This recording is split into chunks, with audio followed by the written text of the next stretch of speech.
വെബിനാറിലേക്ക് ഏവരെയും സ്വാഗതം ചെയ്തുകൊള്ളുന്നു. ആഹ് ആദ്യമേ തന്നെ പറയട്ടെ, ആഹ് എയിംന ഇന്റർനാഷണൽ മലയാളി നേഴ്സസ് അസംബ്ലി കഴിഞ്ഞ ഒരു ദശാബ്ദത്തിലധികമായി മലയാളി നേഴ്സുമാരുടെ ഇടയിൽ വിവിധ തരത്തിലുള്ള പ്രവർത്തനങ്ങൾ നടത്തിവരുന്നു. പ്രത്യേകിച്ച് അവരുടെ കലാപരമായ കഴിവുകള്, അവരുടെ അക്കാഡമിക് കഴിവുകള്, അതുപോലെ ഏത് രാജ്യത്തേക്കും പോകാനുള്ള റിക്രൂട്ട്മെന്റുകള്, കാര്യങ്ങള്, ഡൗട്ടുകള്, സംശയങ്ങളൊക്കെ തീർക്കുവാനായിട്ട് എയിംന വളരെ പ്രതിജ്ഞാബദ്ധമായിട്ട് വളരെ ഒരു ദശാബ്ദത്തിലധികമായി പ്രവർത്തിച്ചു വരുന്നു. മൈഗ്രന്റ് നഴ്സസ് അയർലൻഡ് MNI, അയർലൻഡിലെ മൈഗ്രന്റ് നഴ്സസിന് വേണ്ടി ഏറ്റവും ശബ്ദിക്കുന്നവരുടെ നാവുമായി അവിടുത്തെ പ്രത്യേകിച്ച് ഐറിഷ് പാർലമെന്റിലും NMBAയിലും ഒക്കെ ശബ്ദമുയർത്തുവാനും വിവിധ പ്രവർത്തനങ്ങൾ ചെയ്യുവാനും MNIക്കും സാധിച്ചിട്ടുണ്ട്. അതുകൊണ്ട് തന്നെ ഒരു നല്ലൊരു കോസിന് വേണ്ടി ഒരുമിച്ച് ചേർന്നുകൊണ്ട് ഈ ഒരു വെബിനാറിലേക്ക് ഇന്ന് വിവിധ ചർച്ചകൾക്ക് ശേഷം ഇന്ന് ഈ വെബിനാറിലേക്ക് നമുക്ക് എത്തിച്ചേരാനായിട്ട് സാധിച്ചത്. എന്തുകൊണ്ട് ഇന്ന് ഈ ഒരു വെബിനാർ വെക്കുന്നു എന്ന് ചോദിച്ചു കഴിഞ്ഞാല്, ഞങ്ങള് ദിവസം പ്രതി വളരെയധികം മെസ്സേജുകളാണ് എയിംനയിലെ വിവിധ ഗ്രൂപ്പുകളിൽ നിന്ന് നമുക്ക് ലഭിക്കാറുള്ളത്. അതിൽ പലപ്പോഴും റിക്രൂട്ട്മെന്റ് തട്ടിപ്പുകള്, അതുപോലെ ഫേക്ക് ആയിട്ടുള്ള റിക്രൂട്ട്മെന്റ് ഏജൻസികൾ കൊണ്ട് പൈസ കൊടുത്ത് വളരെ ലക്ഷങ്ങൾ നഷ്ടപ്പെടുത്തിയ കുട്ടികൾ അതിനുശേഷമാണ് പലപ്പോഴും ഞങ്ങളെ വന്നിട്ട് അപ്രോച്ച് ചെയ്യുന്നത്. ഇങ്ങനെ സംഭവിച്ചു എന്നൊക്കെ പറഞ്ഞിട്ട്.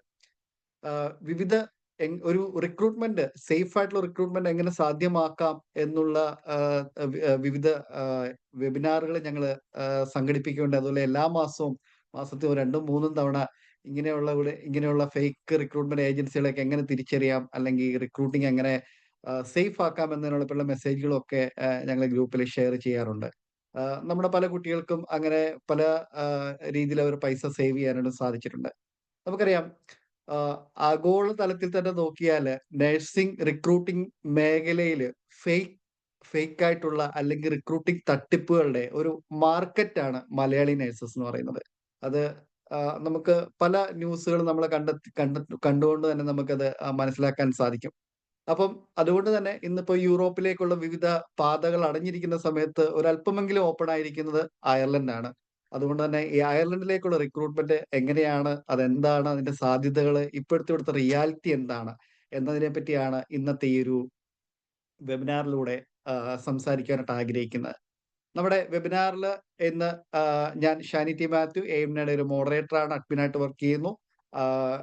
ഞാന് ഈ ഒരു മീറ്റിംഗ് മോഡറേറ്റ് ചെയ്യുന്നു. അതുപോലെ ഇന്ന് സംസാരിക്കാനാണ് നമ്മുടെ സ്പീക്കേഴ്സ് ആയിട്ട് നമുക്ക് വന്നിട്ടുള്ളത് മിസ്റ്റർ വർഗീസ് ജോയ്, ആഹ് മൈഗ്രന്റ് നഴ്സസ് അയർലൻഡിന്റെ നാഷണൽ കൺവീനർ ആയിട്ട് പ്രവർത്തിക്കുന്ന, വളരെ വർഷങ്ങളായിട്ട് അയർലൻഡിലെ നഴ്സിംഗ് സമൂഹത്തിന് വേണ്ടി വർക്ക് ചെയ്തുകൊണ്ടിരിക്കുന്ന ഒരു മഹത് വ്യക്തിത്വമാണ്. ഏറെ സ്നേഹത്തോടുകൂടി വർഗീസ് ജോയ് സാറിനെ ഇന്നത്തെ ഈ ഒരു മീറ്റിംഗിന്റെ ഗസ്റ്റ് ആയിട്ട് സ്വാഗതം ചെയ്തോളും. രണ്ടാമതായിട്ട് നമുക്ക് സംസാരിക്കാനായിട്ട് നമുക്കുള്ളത് മിസ് സോമി തോമസ്, ആഹ് മൈഗ്രന്റ് നഴ്സസ് അയർലൻഡ് MNAയുടെ നാഷണൽ ട്രഷററാണ്. അതുപോലെ തന്നെ NMBAയുടെ ഒരു ബോർഡ് മെമ്പർ കൂടിയാണ്. നമ്മുടെ വിവിധ കാര്യങ്ങൾക്ക് വളരെയധികം അപ്രോച്ചബിൾ ആയിട്ടുള്ള സോമി ചേച്ചി ഇന്ന് നമുക്കൊരു ഗസ്റ്റായിട്ട്, സ്പീക്കറായിട്ട് നമ്മുടെ മുന്നിലേക്ക് കടന്നു വന്നിരിക്കുന്നു. ചേച്ചീനെയും ഏറ്റവും ഹാർദവത്തോടു കൂടി ഈ ഒരു മീറ്റിംഗിലേക്ക് സ്വാഗതം ചെയ്തുകൊള്ളുന്നു. എയിംനയുടെ പേട്രൺ, എയിംനയുടെ സ്ഥാപകൻ മിസ്റ്റർ സിനു ജോൺ കറ്റാനം ഇന്ന് ഈ ഒരു മീറ്റിംഗിൽ ജോയിൻ ചെയ്തിട്ടുണ്ട്. സിനുവിനെയും ഏറ്റവും സ്നേഹത്തോടെ, ഏറ്റവും ആദരവോടുകൂടി സ്വാഗതം ചെയ്തുകൊള്ളുന്നു. MNAയുടെ വിവിധ പ്രതിനിധികള്, അതുപോലെ എയിംനയുടെ വിവിധ ഗ്രൂപ്പുകളിലെ ഭാഗവാക്കായിരിക്കുന്നവര്, പ്രത്യേകിച്ച് എയിംനയുടെ മാഗസിൻ ബോർഡ് മെമ്പേഴ്സ്, അതുപോലെ എന്റെ ഊഹം ശരിയാണെങ്കിൽ TNAയുടെ നാഷണൽ പ്രസിഡന്റ്, അതുപോലെ ജെപൈക്കോയുടെ പ്രതിനിധികളൊക്കെ ഈ ഒരു മീറ്റിംഗിൽ ജോയിൻ ചെയ്തിട്ടുണ്ട്. എല്ലാവരെയും ഏറ്റവും ഹാർദവമായിട്ട് സ്വാഗതം ചെയ്തുകൊള്ളുന്നു. ഇന്ന് ഈ മീറ്റിംഗിലേക്ക് ഇന്നത്തെ ഈ ഒരു വിവരങ്ങൾ ഏറ്റവും അറിയേണ്ടത് ഇവിടെയൊക്കെ പ്രോസസ്സിംഗിലേക്ക് നോക്കുന്ന നിങ്ങൾ ഓരോരുത്തരുമാണ്. നിങ്ങൾ ഓരോരുത്തരെയും ഈ മീറ്റിംഗിലേക്ക് സ്വാഗതം ചെയ്തുകൊണ്ട് ഞാൻ എന്റെ വാക്കുകൾ ഉപസംഹരിക്കുന്നു. ഒരു കാര്യം കൂടി സൂചിപ്പിച്ചുകൊള്ളട്ടെ, നിങ്ങൾക്ക് ക്വസ്റ്റ്യൻ ആൻസറിനുള്ള സമയമുണ്ട്.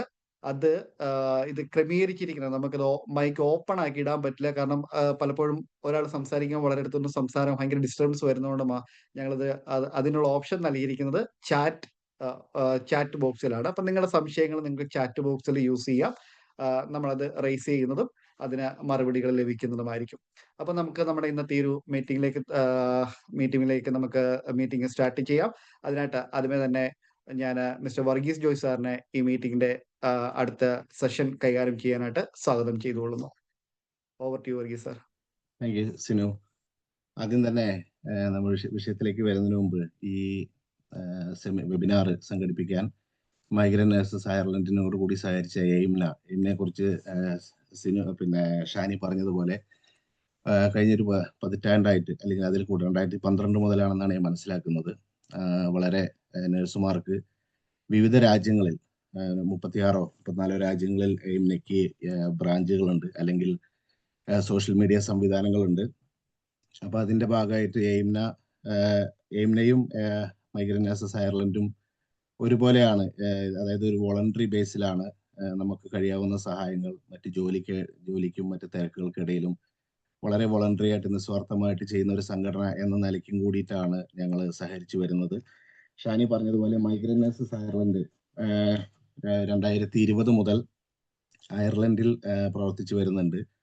അത് ഞങ്ങള് ഇവിടുത്തെ ട്രേഡ് യൂണിയനുകളായിട്ട് ചേർന്ന് മറ്റ് പല രാജ്യങ്ങളിലും ഇല്ലാത്തൊരു മാതൃകയാണ്. കാരണം നഴ്സസിന്റെ കാര്യത്തിൽ INMO ആയിട്ട് സഹകരിച്ചിട്ടാണ് ഒരു റിട്ടേൺ അഗ്രിമെന്റ് പരസ്പരം സഹകരിക്കാനുള്ള എഴുതപ്പെട്ട ഒരു കരാറിന്റെ ബേസിലാണ് ഞങ്ങൾ പ്രവർത്തിക്കുന്നത്. അതുപോലെ കെയർ അസിസ്റ്റൻസിന് വേണ്ടി യുണൈറ്റ് എന്നൊരു ട്രേഡ് യൂണിയൻ ഉണ്ട്. അവരുമായിട്ട് ചേർന്ന് അവരായിട്ട് എഴുതപ്പെട്ട കരാറ് അല്ലെങ്കിൽ ഒരു ധാരണയുടെ അടിസ്ഥാനത്തിലാണ് നമ്മൾ പ്രവർത്തിക്കുന്നത്.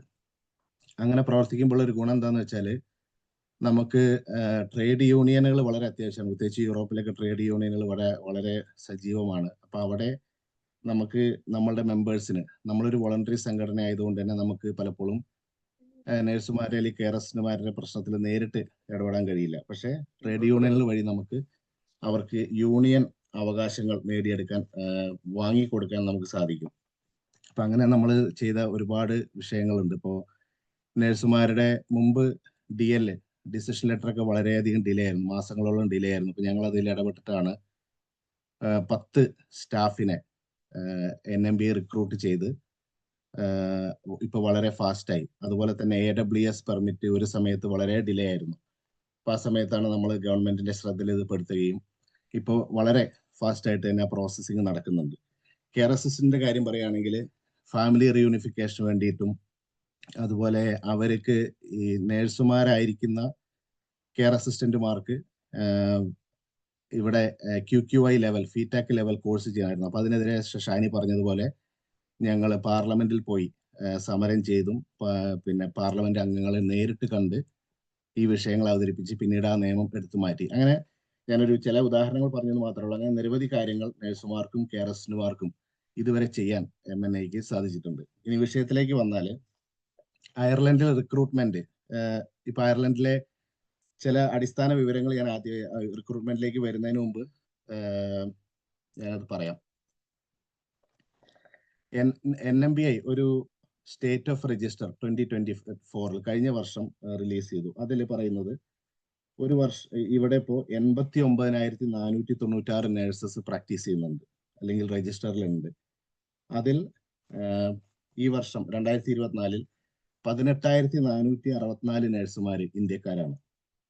അതില് ഈ 2024 14% പുതിയ രജിസ്ട്രൻസ്, ഇപ്പോൾ 89,000 2024 പുതിയതായിട്ട് രജിസ്റ്റർ ചെയ്ത നഴ്സുമാരുടെ എണ്ണത്തിൽ 14% വർധനയുണ്ടായി. ആ 14% ആ പുതിയ രജിസ്ട്രേഷൻ 1,569 പേര് അയർലൻഡിൽ പഠിച്ച ഐറിഷുകാരാണ്. അതേസമയം 5,426 പേര് ഔട്ട്സൈഡ് അയർലൻഡിൽ non-EU പഠിച്ചവരാണ്. അതിൽ തന്നെ 3,717 പേര് ഇന്ത്യക്കാരാണ്, അല്ലെങ്കിൽ ഇന്ത്യയിൽ നിന്ന് ക്വാളിഫൈ ചെയ്ത ആളുകളാണ്. ഇനി 2023 നോക്കിയാൽ 84,948 ടോട്ടൽ ഇവിടെ നഴ്സുമാരുള്ളപ്പോൾ 11,957 പേര് ഇന്ത്യക്കാരാണ്. അപ്പൊ ആ ഒരു വർഷം കൊണ്ട് 11,957 നിന്ന് 18,464 പേര് ഇന്ത്യക്കാര് ഒരു വർഷം ഇവിടെ കൂടുതൽ NMBയിൽ രജിസ്റ്റർ ചെയ്തു. പക്ഷെ അത് അത്രയും പേര് ഇവിടെ റിക്രൂട്ട്മെന്റ് ചെയ്ത് ഇവിടെ വന്നോ എന്നുള്ളത് പറയാൻ കഴിയില്ല. അപ്പൊ നമ്മളുടെ കയ്യിൽ ഈ department of enterprise trade and എംപ്ലോയ്മെന്റിന്റെ വർക്ക് പെർമിറ്റ് ഡാറ്റ അവൈലബിൾ അല്ല. അപ്പൊ ഇവിടെയുള്ള ഒരു പൊതുവെ നഴ്സുമാരിൽ നിന്ന് സംസാരിക്കുമ്പോൾ റിക്രൂട്ട്മെന്റ് ഏജന്റുമാരെ അതുപോലെ പ്രൈവറ്റ് എംപ്ലോയേഴ്സ് ആയിട്ട് സംസാരിക്കുമ്പോൾ നമുക്ക് മനസ്സിലാവുന്നത് ഈ പറയുന്ന രജിസ്ട്രേഷനിൽ വന്ന ഇൻക്രീസ് അല്ലെങ്കിൽ വർധന, അത്രയും ആളുകൾ ഇവിടെ റിക്രൂട്ട് ചെയ്യപ്പെട്ട് വരുന്നില്ല എന്നുള്ളതാണ്. അപ്പൊ ഞാൻ പറഞ്ഞു വരുന്നത് പൊതുവെ റിക്രൂട്ട്മെന്റിൽ ഒരു ഒരു സ്ലോ റിക്രൂട്ട്മെന്റ് ആണ്, അല്ലെങ്കിൽ ഒരു കുറവ് കഴിഞ്ഞ കഴിഞ്ഞ വർഷം അല്ലെങ്കിൽ അതിന്റെ അടുത്ത വർഷങ്ങളിൽ വന്നിട്ടുണ്ട്. അത് പല കാരണങ്ങളുണ്ട്. ഇപ്പോ ഇവിടുത്തെ സർക്കാർ government HSE pay and numbers എന്നൊരു സ്ട്രാറ്റജി കൊണ്ടുവന്നു. അപ്പൊ അതിന് പ്രകാരം റിക്രൂട്ട്മെന്റ് വളരെ സ്ലോ ആണ്. അതുപോലെ 2023 ഡിസംബറിന് ശേഷം ഫില്ല് ചെയ്യപ്പെടാത്ത എല്ലാ വേക്കൻസികളും ക്യാൻസൽ ആയിപ്പോയി. അതിനെതിരെ INMO ട്രേഡ് യൂണിയനൊക്കെ സമരം ചെയ്ത് അതിലൊക്കെ വലിയ മാറ്റങ്ങൾ വരുത്തിയിട്ടുണ്ട്. റിക്രൂട്ട് ചെയ്യാം, വേക്കൻസികൾ ഫില്ല് ചെയ്യാം എന്ന് ഗവൺമെന്റ് സമ്മതിച്ചിട്ടുണ്ട്. അപ്പൊ അതുകൊണ്ട് അത് മാറ്റം വരാം. പക്ഷെ ഇപ്പൊ നിലവിൽ ഈ പറയുന്ന കാരണങ്ങൾ കൊണ്ട് പേ ആൻഡ് നമ്പർ സ്ട്രാറ്റജി കാരണം HSEയിൽ വേക്കൻസികൾ കുറവാണ്. അപ്പൊ HSEയിൽ വേക്കൻസികൾ കുറവ് വരുമ്പോൾ ഈ പ്രൈവറ്റിൽ നിന്ന് HSEയിലേക്ക് ആളുകൾക്ക് റിക്രൂട്ട് ചെയ്ത് പോകാൻ കഴിയില്ല. അപ്പൊ പ്രൈവറ്റ് നഴ്സിംഗ് ഹോമുകളിൽ ആവശ്യത്തിന് വേക്കൻസികൾ ഉണ്ടാവില്ല. അപ്പൊ അങ്ങനെയാണ് റിക്രൂട്ട്മെന്റ് സ്ലോ ചെയ്യാനുള്ള ഒരു കാരണം. പിന്നെ ഒരു കാരണം ഇപ്പൊ നിങ്ങൾ പലപ്പോഴും പിന്നെ വാർത്തകളൊക്കെ ശ്രദ്ധിച്ചു കാണും, യൂറോപ്പിലും അതുപോലെ ഓസ്ട്രേലിയയിലും കാനഡയിലും ഒക്കെ ഒരു ആന്റി മൈഗ്രന്റ് ഒരു സെന്റിമെന്റ് ഇവിടുത്തെ സമൂഹത്തിലുണ്ട്. അത് പ്രത്യേകിച്ച് ഇന്ത്യക്കാർക്കെതിരെ പല വംശീയ ആക്രമണങ്ങൾ നിങ്ങൾ ശ്രദ്ധിച്ചു കാണും. പക്ഷെ അത് റിക്രൂട്ട്മെന്റിനെ ബാധിച്ചു എന്ന് നമുക്ക് പറയാൻ കഴിയില്ല. കാരണം പബ്ലിക് ഹോസ്പിറ്റലുകൾ അല്ലെങ്കിൽ HSE അതൊരിക്കലും ഈ പ്രശ്നങ്ങൾ ഉള്ളതുകൊണ്ട് ഇന്ത്യക്കാർ അല്ലെങ്കിൽ non-EU ആളുകളെ വേണ്ട എന്നൊരു നിലപാട് എടുത്തിട്ടില്ല. ഇനിയിപ്പോൾ ഏതെങ്കിലും പ്രൈവറ്റ് നഴ്സിംഗ് ഹോമാരോ പ്രൈവറ്റ് എംപ്ലോയേഴ്സോ ഇൻഡയറക്ട്ലി അങ്ങനെ ഒരു പോളിസി എടുക്കുന്നുണ്ടോ എന്ന് നമ്മൾക്ക് അങ്ങനെ വിവരങ്ങളില്ല. പക്ഷെ അതും ഒരുപക്ഷെ ഭാവിയിൽ അതും കാരണമായേക്കാം. കാരണം ഒരു ആന്റി ഇന്ത്യൻ നേഴ്സസ് അല്ലെങ്കിൽ മൈഗ്രന്റ് സെന്റിമെന്റ് നിലനിൽക്കുന്ന ഒരു സമൂഹത്തിൽ റിക്രൂട്ട്മെന്റ്, ഇന്ത്യക്കാരുടെ റിക്രൂട്ട്മെന്റ് കുറയ്ക്കാൻ ഒരുപക്ഷെ സാധ്യതയുണ്ട്. പക്ഷെ നിലവിൽ അങ്ങനെ നമ്മളുടെ മുമ്പിൽ രേഖകളില്ല. ഇനി ലീഗൽ മൈഗ്രേഷൻ പാത്വേസ്, ഇപ്പോൾ അയർലൻഡിലേക്ക് എങ്ങനെ ഒരു നേഴ്സ് സാധാരണ നിലയ്ക്ക് വരും എന്ന് ചോദിച്ചാൽ ആദ്യം തന്നെ ക്വാളിഫൈഡ് ആയതിനു ശേഷം NMBI രജിസ്ട്രേഷൻ പ്രോസസ് സ്റ്റാർട്ട് ചെയ്യുന്നു. ഇപ്പൊ നിലവിലുള്ള റൂൾ അനുസരിച്ച് NMBI രജിസ്ട്രേഷൻ സ്റ്റാർട്ട് ചെയ്യാൻ OET ആവശ്യമില്ല. OET ഇല്ലാതെ തന്നെ, എക്സ്പീരിയൻസ് ഇല്ലാതെ തന്നെ NMBI രജിസ്ട്രേഷൻ സ്റ്റാർട്ട് ചെയ്യാം. അതിനുശേഷം പിന്നെ ഡിസിഷൻ ലെറ്റർ ലഭിക്കുന്നു. അതിനു മുമ്പ് ഈ ഡിസിഷൻ ലെറ്റർ ലഭിക്കുന്നതിന് മുമ്പ് OET ക്വാളിഫൈ ചെയ്യണം. അതിനുശേഷം ഒരു ജോബ് അല്ലെങ്കിൽ ഒരു എംപ്ലോയറെ നമ്മൾ കണ്ടുപിടിക്കുന്നു. ആ എംപ്ലോയർക്ക് കണ്ടുപിടിച്ചതിന് ശേഷം ഒരു ജോബ് ഓഫർ വന്നതിന് ശേഷം വർക്ക് പെർമിറ്റ് അപ്ലൈ ചെയ്യുന്നു. ടിപ്പിക്കൽ വർക്ക് പെർമിറ്റ് അപ്ലൈ ചെയ്യുന്നു. അങ്ങനെ അയർലൻഡിൽ ഈ പറയുന്ന 90 ദിവസത്തെ വിസയ്ക്ക് ടിപ്പിക്കൽ വർക്ക് പെർമിറ്റിൽ അയർലൻഡിൽ വരുന്നു. അങ്ങനെ ആപ്റ്റിറ്റ്യൂഡ് ടെസ്റ്റോ അല്ലെങ്കിൽ അഡാപ്റ്റേഷനോ പാസ്സായതിനു ശേഷം പിൻ നമ്പർ അപ്ലൈ ചെയ്യുന്നു. അങ്ങനെ ജോലി സ്റ്റാർട്ട് ചെയ്യുന്നു. അതിനുശേഷം ക്രിട്ടിക്കൽ സ്കിൽ, നഴ്സുമാരുടെ കാര്യത്തിലാണെങ്കിൽ ക്രിട്ടിക്കൽ സ്കിൽ പെർമിറ്റ് അപ്ലൈ ചെയ്യുന്നു. കെയർ അസിസ്റ്റന്റുമാരാണെങ്കിൽ നേരിട്ട് തന്നെ ജനറൽ എംപ്ലോയ്മെന്റ് പെർമിറ്റിലാണ് ഇവിടെ വരുന്നത്. ഇതാണ് ഒരു നോർമൽ പാത്ത് വേ.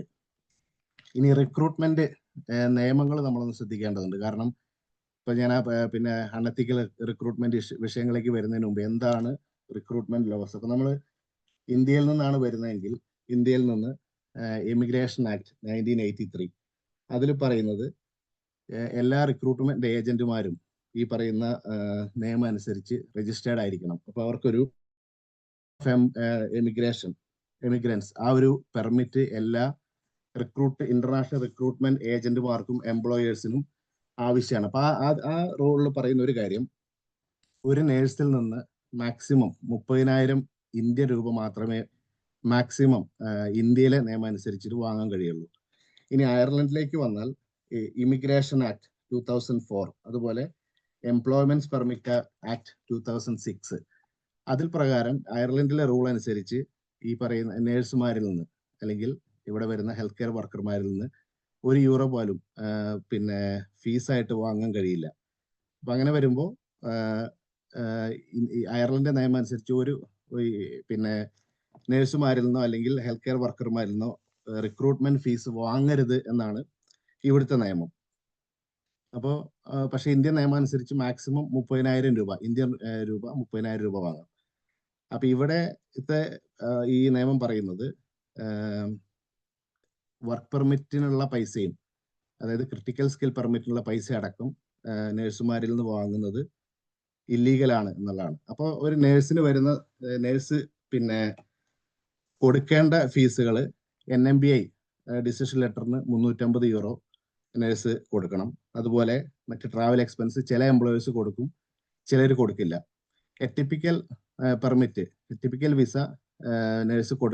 നേഴ്സ് കൊടുക്കാം, എംപ്ലോയർ കൊടുക്കണം നിർബന്ധമില്ല. പക്ഷേ ക്രിട്ടിക്കൽ സ്കിൽ പെർമിറ്റ് എംപ്ലോയർ ആണ് പേ ചെയ്യേണ്ടത്. അതുപോലെ ഇവിടെ വന്നു കഴിഞ്ഞാൽ IRP ഗാർഡ് 300 യൂറോ. ഇത്രയും കാര്യങ്ങളാണ്. അതുപോലെ ആപ്റ്റിറ്റ്യൂഡ് പാസ്സായതിനു ശേഷം 145 യൂറോ നേഴ്സ് കൊടുക്കണം. ഇതിന് പുറമെ യാതൊരുവിധ ഫീസുകളും ക്രിട്ടിക്കൽ സ്കിൽ പെർമിറ്റ് അടക്കം എംപ്ലോയർ കൊടുക്കണം എന്നുള്ളതാണ് നിയമം. ഇനി അൺഎത്തിക്കൽ റിക്രൂട്ട്മെന്റ് പ്രാക്ടീസിനെ കുറിച്ച് 2 കാര്യങ്ങളാണ് ഇപ്പൊ അതിൽ പ്രധാനമായിട്ട് ഇവിടെ വരുന്ന വിഷയം. ഒന്നാമത്തെ കാര്യം ഇല്ലീഗൽ ഫീസ് വാങ്ങലാണ്. അതാണ് ഇവിടുത്തെ മേജർ ഇഷ്യൂ. അത് പക്ഷെ ഒരു പുതിയ കാര്യമല്ല. ഇപ്പൊ 2000 മുതൽ അയർലൻഡ് റിക്രൂട്ട്മെന്റ് നടക്കുന്നുണ്ട്. അന്ന് മുതൽ വളരെ ഉയർന്ന ഈ പറയുന്ന ഇല്ലീഗൽ ആയിട്ടുള്ള ലക്ഷക്കണക്കിന് രൂപ വാങ്ങിയിട്ടാണ് ഈ നിരവധി ഏജന്റുമാർ അയർലൻഡിൽ കൊണ്ടുവരുന്നത്. പിന്നെ രണ്ടാമത്തെ വിഷയം, അത് ഈ അടുത്ത കാലത്താണ് കൂടുതൽ വന്നു തുടങ്ങിയത്.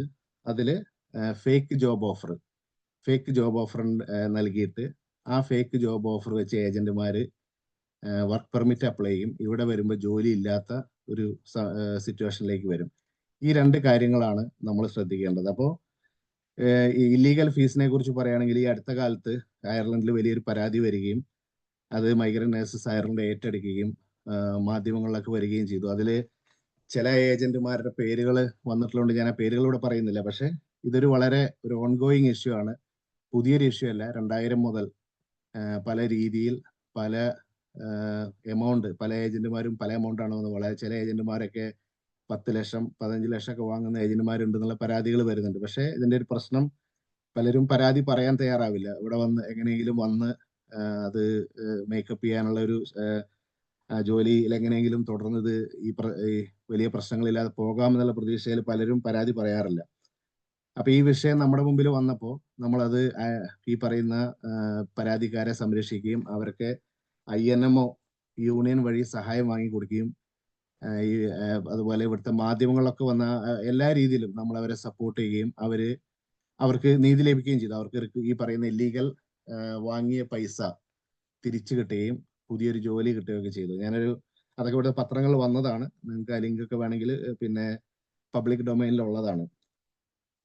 പിന്നെ ഒരു വിഷയം ഫേക്ക് ജോബ് ഓഫറാണ്. അതിൽ നമ്മൾ ഈ അടുത്ത കാലത്ത് ഡീൽ ചെയ്തൊരു വിഷയം പറഞ്ഞാൽ, ഇവിടെ അയർലൻഡിലെ ഒരു മലയാളി നൂറുകണക്കിന് കെയർ അസിസ്റ്റന്റുമാര് നഴ്സുമാരായ കെയർ അസിസ്റ്റന്റുമാർക്ക് കെയർ അസിസ്റ്റന്റ് ജോബ് ഓഫർ ചെയ്ത് ലക്ഷക്കണക്കിന് രൂപ അവരിൽ നിന്ന് വാങ്ങുകയും ഫേക്ക് ജോബ് ഓഫറിൽ വർക്ക് പെർമിറ്റ് അപ്ലൈ ചെയ്തു. അത് പിന്നീട് ഗവൺമെന്റിന്റെ ശ്രദ്ധയിൽ വരികയും പ്രശ്നം പറ്റിയ എന്താണെന്ന് വെച്ചാൽ നൂറുകണക്കിന് നഴ്സുമാർക്ക് അല്ലെങ്കിൽ കെയർ അസിസ്റ്റന്റുമാർക്ക് വിസ ബാൻ 5 വർഷത്തേക്ക് ഗവൺമെന്റ് വിസ ബാൻ അടിച്ചു. അതാണ് നമ്മൾ ശ്രദ്ധിക്കേണ്ട കാര്യം. ഇങ്ങനെയുള്ള ഫേക്ക് ജോബ് ഓഫറിൽ ഇവിടെ വന്നു കഴിഞ്ഞാൽ ഈ കൊണ്ടുവരുന്ന ഏജന്റോ അല്ലെങ്കിൽ തട്ടിപ്പ് നടത്തിയവരോ മാത്രമല്ല, അതിൽ പങ്കാളിയാവുന്ന നേഴ്സോ അല്ലെങ്കിൽ കെയർ അസിസ്റ്റന്റോ ഗവൺമെന്റിന്റെ കണ്ണിൽ കുറ്റവാളിയാണ്. കാരണം ഇതൊരു ഫേക്ക് പ്രോസസ് ആണെന്ന് ഗവൺമെന്റ് ഐഡന്റിഫൈ ചെയ്താൽ അതിൽ ചിലപ്പോൾ അറിഞ്ഞോ അറിയാതെയോ അതിലൂടെ വരുന്ന നേഴ്സോ അല്ലെങ്കിൽ കെയർ അസിസ്റ്റന്റോ ഈ വിസ ബാൻ പോലുള്ള സീരിയസ് ആയ നടപടികൾക്ക് വിധേയമാകുകയും അയർലൻഡിൽ വിസ ബാൻ വന്നാൽ പിന്നെ EUയിലോ അല്ലെങ്കിൽ ഓസ്ട്രേലിയയിലോ ഒക്കെ എല്ലായിടത്തും അത് അവരുടെ ഫ്യൂച്ചറിനെ ബാധിക്കും. അപ്പൊ നമ്മൾ ആ വിഷയം ഏറ്റെടുത്ത് ഇവിടുത്തെ ഒരു പ്രധാന മാധ്യമ പ്രവർത്തക, ഒരു ജേർണലിസ്റ്റിന്റെ സഹായത്തോടു കൂടി ഗവൺമെന്റിന്റെ മുമ്പിൽ എത്തിക്കുകയും ഗവൺമെന്റിനോട് നമ്മൾ ആവശ്യപ്പെട്ടത് ഈ പറയുന്ന തട്ടിപ്പ് നടത്തിയ ആൾക്കെതിരെ ശക്തമായ നടപടി എടുക്കണം. അയാളിപ്പോ കേരളത്തിൽ ഈ അടുത്ത കാലം വരെ ജയിലിലായിരുന്നു. ഇപ്പൊ എന്തോ ജാമ്യത്തിൽ ഇറങ്ങിയിട്ടുണ്ട്. എന്നാലും അയാളെ കേസ് ഫേസ് ചെയ്തുകൊണ്ടിരിക്കുകയാണ്. പക്ഷെ നമ്മൾ പറഞ്ഞത് ഈ നൂറുകണക്കിന് ഇന്ത്യക്കാരായ നഴ്സുമാര് അവരിതില് വിക്ടിംസ് ആണ്. അവരിതിന്റെ തട്ടിപ്പിന്റെ ഭാഗമല്ല, അവരറിയാതെയാണ് ഈ തട്ടിപ്പിൽ പെട്ടത് എന്ന് പറഞ്ഞ് നമ്മളത് ഗവൺമെന്റിനെ നിരന്തരമായ കമ്മ്യൂണിക്കേഷൻ ജേർണലിസ്റ്റിന്റെ കൂടി സഹായത്താൽ ഗവൺമെന്റിനെ ബോധിപ്പിക്കുകയും ഗവൺമെന്റ് ഇവർക്ക് 140 ആളുകൾക്ക് വിസ ബാൻ നമ്മളുടെ പ്രവർത്തന ശ്രമമായിട്ട് അത് എടുത്ത് കളയുകയും ചെയ്തു. അപ്പൊ അങ്ങനെ അവരിൽ പലരും ഇവിടെ അയർലൻഡിൽ പിന്നീട് അവർക്ക് വരാൻ സാധിച്ചു. അപ്പൊ ഞാനത് പറയാൻ കാരണം ഈ ഇങ്ങനെയുള്ള തട്ടിപ്പ് നമ്മളതിൽ പങ്കാളിയായാൽ, അറിഞ്ഞോ അറിയാതെ പങ്കാളിയായാൽ, ഗവൺമെന്റ് ശ്രദ്ധയിൽ വന്നു കഴിഞ്ഞാൽ ഈ പറയുന്ന നേഴ്സും ഉദ്യോഗാർത്ഥിയും അതിൽ കുറ്റവാളിയായി മാറുകയും വിസ ബാൻ പോലുള്ള സീരിയസ് നടപടികൾക്ക് വിധേയമാകുകയും ചെയ്യും. ഇപ്പോൾ നിങ്ങൾക്ക് എല്ലാവർക്കും, ഇപ്പൊ നിങ്ങൾ കൂടുതൽ പേര് ഈ വെബിനാറിലെ ആളുകൾ ഇന്ത്യയിലുള്ളവരാണെന്നാണ് ഞാൻ മനസ്സിലാക്കുന്നത്. ഇപ്പൊ ഇവിടെ ജോബ് ഓപ്പർച്യൂണിറ്റി കുറയുമ്പോൾ എത്രയും പെട്ടെന്ന് അയർലൻഡിൽ എത്താൻ ഉള്ള ഒരു ടെൻഡൻസി അത് നമുക്ക് മനസ്സിലാക്കാവുന്നതാണ്. തീർച്ചയായിട്ടും എല്ലാവർക്കും OET പാസ്സായി കഴിഞ്ഞാൽ അല്ലെങ്കിൽ കെയർ അസിസ്റ്റന്റ് ആയിട്ടോ എങ്ങനെയാണെങ്കിലും അയർലൻഡിൽ എത്തണം, ഇവിടെ സെറ്റിൽ ആവണം. അപ്പൊ അതിനുള്ള നമ്മളുടെ മുമ്പിൽ വരുന്ന അവസരങ്ങൾ ശരിക്കും ആലോചിക്കാതെ വന്ന് ഇവിടെ വരണം എന്നുള്ള ആ ഒരു ഇന്റൻഷനിൽ അങ്ങനെ അത് മനസ്സിലാക്കാവുന്നതാണ്. പക്ഷെ അങ്ങനെ വന്നു കഴിഞ്ഞാൽ ഇപ്പൊ ജോലി ഇല്ലെങ്കിൽ ഫേക്ക് ജോബ് ഓഫർ ആണെങ്കിൽ ഈ പറയുന്ന സർക്കാർ നടപടിക്ക് പുറമെ ജോലി ഇല്ലാതെ അയർലൻഡിൽ ജീവിക്കാൻ വളരെ ബുദ്ധിമുട്ടാണ്. നിങ്ങൾക്ക് അറിയുമെന്ന് എനിക്കറിയില്ല, പലർക്കും അറിയായിരിക്കും. ഇപ്പൊ ഇവിടുത്തെ എക്സ്പെൻസ്, കോസ്റ്റ് ഓഫ് ലിവിങ് വളരെ കൂടുതലാണ്. ഡബ്ലിനിലൊക്കെ ആണെങ്കിൽ ഒരു ബെഡ് സ്പേസിന് ഏറ്റവും കുറഞ്ഞൊരു 600-700 യൂറോ, പിന്നെ മറ്റ് ചെലവുകളൊക്കെ വെച്ച് ഒരു മാസം സർവൈവ് ചെയ്യണമെങ്കിൽ ഒരു 1,00,000 യൂറോ ഇന്ത്യൻ രൂപയെങ്കിലും ആവശ്യം വരും. അപ്പോൾ ജോബ് ഇല്ലാതെ വന്നാൽ ഈ പറയുന്ന കോസ്റ്റ് ഓഫ് ലിവിങ് മീറ്റ് ചെയ്യാൻ പറ്റാതെ വളരെ ബുദ്ധിമുട്ടുകളിലാവുകയും പലരും തിരിച്ചു പോകാൻ കഴിയാതെ, ജോലിക്ക് വന്നതിന് ശേഷം തിരിച്ചു പോകാൻ കഴിയാത്ത സാഹചര്യം. അപ്പൊ ഞങ്ങൾ ഒരുപാട് ആളുകളെ പുതിയ വേറൊരു പ്രോപ്പറായ ജോബ് കണ്ടെത്താൻ സഹായിച്ചിട്ടുണ്ട്. പക്ഷെ എല്ലാ സമയത്തും അങ്ങനെ നടക്കണം എന്നില്ല. ഇപ്പൊ പലപ്പോഴും ഇവിടെ ഒരു ജോബ് അയർലൻഡിൽ എത്തിക്കഴിഞ്ഞാൽ പോലും കണ്ടുപിടിക്കാൻ ബുദ്ധിമുട്ടാണ്. അപ്പൊ അങ്ങനെയുള്ള ഒരുപാട് പ്രശ്നങ്ങളുണ്ട്. അപ്പൊ അതുകൊണ്ട് തന്നെ ഇപ്പൊ എനിക്ക് പറയാനുള്ളത്, ഈ ഇങ്ങനെയുള്ള ജോബിന് വരുമ്പോൾ നേരത്തെ പറഞ്ഞ രജിസ്ട്രേഷൻ ഇന്ത്യൻ എമിഗ്രേഷൻ ആക്ട് പ്രകാരവും അയർലൻഡിലെ ആണെങ്കിൽ WRC work place relation commission WRC രജിസ്ട്രേഷനുള്ള പ്രോപ്പറായ ഏജന്റുമാരാണോ എന്നുള്ളത് നോക്കണം. ഇപ്പൊ ഇവിടെ സംഭവിക്കുന്ന WRC ഇവിടുത്തെ രജിസ്ട്രേഷൻ ഉള്ള ചില ഏജന്റുമാരും ഇതുപോലുള്ള ഇല്ലീഗൽ റിക്രൂട്ട്മെന്റ് ഫീസ് വാങ്ങുന്നു എന്നൊരു പ്രശ്നം കൂടി ഉണ്ട്. പക്ഷെ അറ്റ്ലീസ്റ്റ് രജിസ്റ്റേർഡ് ആണെങ്കിൽ അവർക്കെതിരെ കംപ്ലൈന്റ് കൊടുക്കാനും നടപടി എടുക്കാനൊക്കെ നമുക്ക് ഒരു അവസരമുണ്ട്. പക്ഷെ രജിസ്ട്രേഷൻ ഇല്ലാത്തവരാണ് നമുക്കൊന്നും ചെയ്യാൻ കഴിയില്ല. പിന്നെ പൈസ കൊടുത്തു വരുന്നത്, ഇപ്പൊ ലക്ഷങ്ങൾ കൊടുത്തു വരുന്നത് തെറ്റാണ്. അത് അങ്ങനെ ചെയ്യരുതെന്നാണ് നമ്മുടെ സംഘടനയുടെ അഭിപ്രായം. പക്ഷെ ഇനി അങ്ങനെ ആരെങ്കിലും കൊടുക്കുന്നെങ്കിൽ തന്നെ പരമാവധി അത് ബാങ്ക് ട്രാൻസ്ഫർ വന്നാൽ അതിന് അക്കൗണ്ടബിലിറ്റി ഉണ്ടാവും. പിന്നീട് ട്രേസ് ചെയ്യാനും പരാതി കൊടുക്കാനും എളുപ്പമായിരിക്കും. അപ്പോൾ അങ്ങനെയുള്ള കാര്യം. പക്ഷേ ഒരു മൈഗ്രന്റ് നേഴ്സസ് അയർലൻഡ് ഒരു സംഘടന എന്ന നിലയ്ക്ക് അങ്ങനെ ഇല്ലീഗൽ റിക്രൂട്ട്മെന്റ് ഫീസ് കൊടുക്കാതെ പ്രോപ്പറായ ഏജൻസികളുടെ സഹായത്തോടുകൂടി ഇവിടെ വരണം എന്നാണ് നമുക്ക് ഈ പറയുന്ന നമ്മുടെ ഭാവി നേഴ്സുമാരോടും നമ്മുടെ ഭാവി അംഗങ്ങളൊക്കെ ആയി ഇവിടെ വരാൻ സാധ്യതയുള്ള നിങ്ങളോട് പറയാനുള്ളത്. ഇനി ഇങ്ങനെയൊക്കെ ആണെങ്കിലും നിങ്ങൾക്ക് ഇവിടെ വന്നതിന് ശേഷം അല്ലെങ്കിൽ ഇങ്ങനെയുള്ള എന്തെങ്കിലും ബുദ്ധിമുട്ടുകൾ ഉണ്ടായാൽ അത് സഹായിക്കാനാണ് മൈഗ്രന്റ് നേഴ്സസ് അയർലൻഡും അതുപോലെ എയിമിനെ പോലുള്ള സംഘടനകളൊക്കെ ഇവിടെ ഉണ്ട്.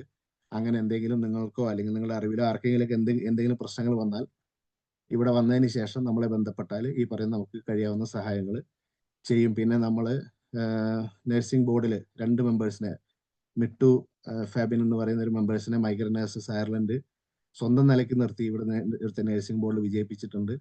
ഈ വെബിനാറിൽ സംസാരിക്കാൻ പോകുന്ന സോമി ചേച്ചി നമ്മുടെ NMBA ബോർഡ് മെമ്പറാണ്.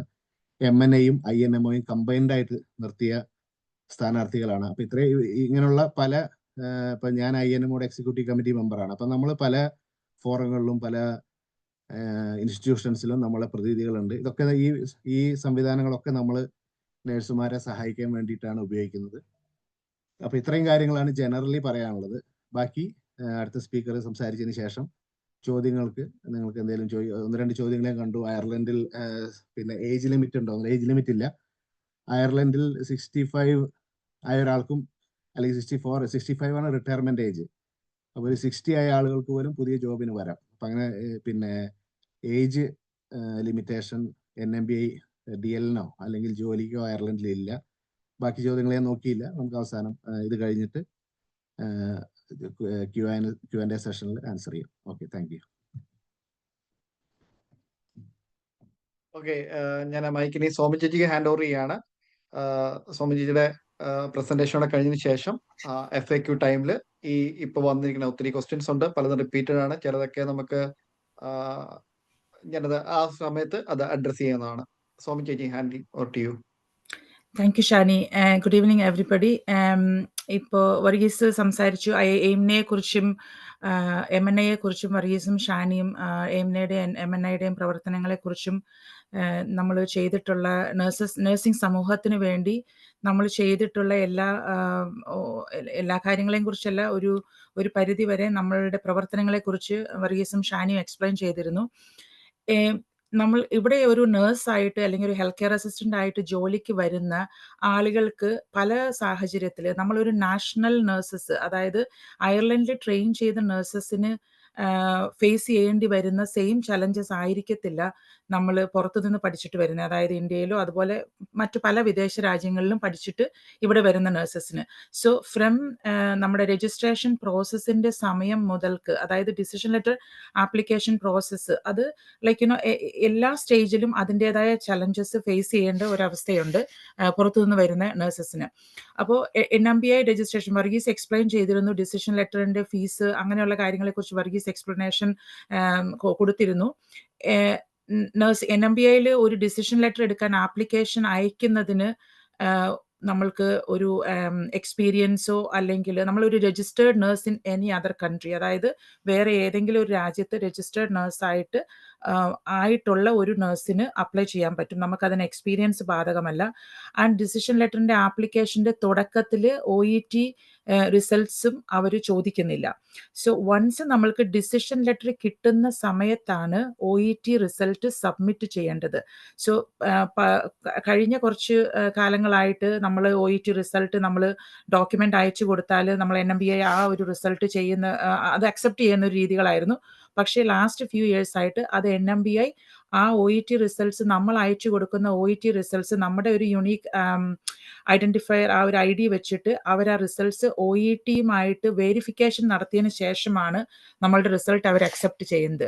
സോ ഡിസിഷൻ ലെറ്റർ കിട്ടുന്ന സാഹചര്യത്തിലാണ് വാലിഡ് OET റിസൾട്ട് നമ്മൾ സബ്മിറ്റ് ചെയ്യേണ്ടതായിട്ട് വരുന്നത്. അതുപോലെ തന്നെ മറ്റ് നമ്മളുടെ ഓവർസീസ് രജിസ്ട്രേഷൻ, നമ്മളുടെ എല്ലാ, അതായത് BSc nursing, diploma in general nursing or MSc nursing, any kind of qualification നമ്മളത് സബ്മിഷൻ ചെയ്തിട്ട് അത് NMBI അത് അസസ് ചെയ്തതിന് ശേഷമാണ് അവർ compensation measures, that means adaptation or aptitude test, അതിലേതാണ് വേണ്ടത് അല്ലെങ്കിൽ അതിലേതെങ്കിലും ഒന്ന്, അതാണ് NMBI സജസ്റ്റ് ചെയ്യുന്നത്. ഒന്നുകിൽ അഡാപ്റ്റേഷൻ ഓർ ആപ്റ്റിറ്റ്യൂഡ് ടെസ്റ്റ്, അതിലേതെങ്കിലും ഒന്നാണ് അവരുടെ സജഷൻ. അതിനനുസരിച്ച് പക്ഷേ അത് മിക്കവാറും അയർലൻഡിലുള്ള മിക്കവാറും നഴ്സിംഗ് ഹോംസുകൾ ആപ്റ്റിറ്റ്യൂഡ് ടെസ്റ്റിനാണ് പ്രിഫറൻസ് കൊടുക്കുന്നത്. ബിക്കോസ് അഡാപ്റ്റേഷൻ നമ്മൾ ചെയ്യുന്നത് 6 to 12 weeks of പ്ലേസ്മെന്റിന് supervised placement ആണ് അഡാപ്റ്റേഷൻ പ്രോസസ്സ്. അത് അയർലൻഡിലെ മേജർ ഹോസ്പിറ്റലുകൾ മാത്രമാണ് അങ്ങനെ ഒരു പ്രോസസ്സ് ചെയ്യുന്നത്.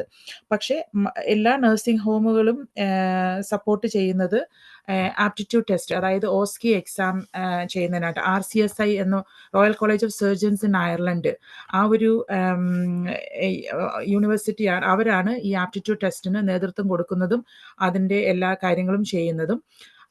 ആ വൺസ് നമ്മൾ ആപ്റ്റിറ്റ്യൂഡ് ടെസ്റ്റ് ഓർ അഡാപ്റ്റേഷൻ ഇത് രണ്ടും പാസ്സായി കഴിഞ്ഞ ഒരു നഴ്സ് ആ റിസൾട്ടുകൾ NMBIയിലോട്ട് അയച്ചു കൊടുക്കുന്ന സമയത്ത് ഫെർദർ വെരിഫിക്കേഷൻസും പ്രോസസ്സും നടക്കുന്നുണ്ട്. അങ്ങനെയാണ് നമ്മൾക്ക് ഫുൾ രജിസ്ട്രേഷൻ കിട്ടുന്നത്. ഒരു കുറച്ച് ശതമാനം ആളുകൾക്ക്, ഫോർ എക്സാമ്പിൾ ഇപ്പോൾ ഇന്ത്യയിൽ നഴ്സിംഗ് പഠിച്ചിട്ട് വരുന്ന ഒരു നഴ്സസിനാണെങ്കിൽ നമ്മൾക്ക് ഇന്ത്യയിൽ പല നഴ്സിംഗ് കൗൺസിലുണ്ട്. Karnataka nursing council, Kerala, like many other nursing കൗൺസിലുണ്ട്. അപ്പോൾ ആ ഏത് നഴ്സിംഗ് കൗൺസിലിലാണോ നമ്മളുടെ രജിസ്ട്രേഷൻ, ഏതൊക്കെ നഴ്സിംഗ് കൗൺസിലിൽ നമ്മൾ രജിസ്ട്രേഷൻ ഉണ്ടോ, ഏതൊക്കെ ഏരിയയിൽ നമ്മൾ വർക്ക് ചെയ്തിട്ടുണ്ടോ, ആ എല്ലാ ഏരിയയിലെയും നഴ്സിംഗ് കൗൺസിലിന്റെ വെരിഫിക്കേഷൻസ് NMBIയിൽ കൊടുക്കണമെന്നുള്ളത് മസ്റ്റാണ്.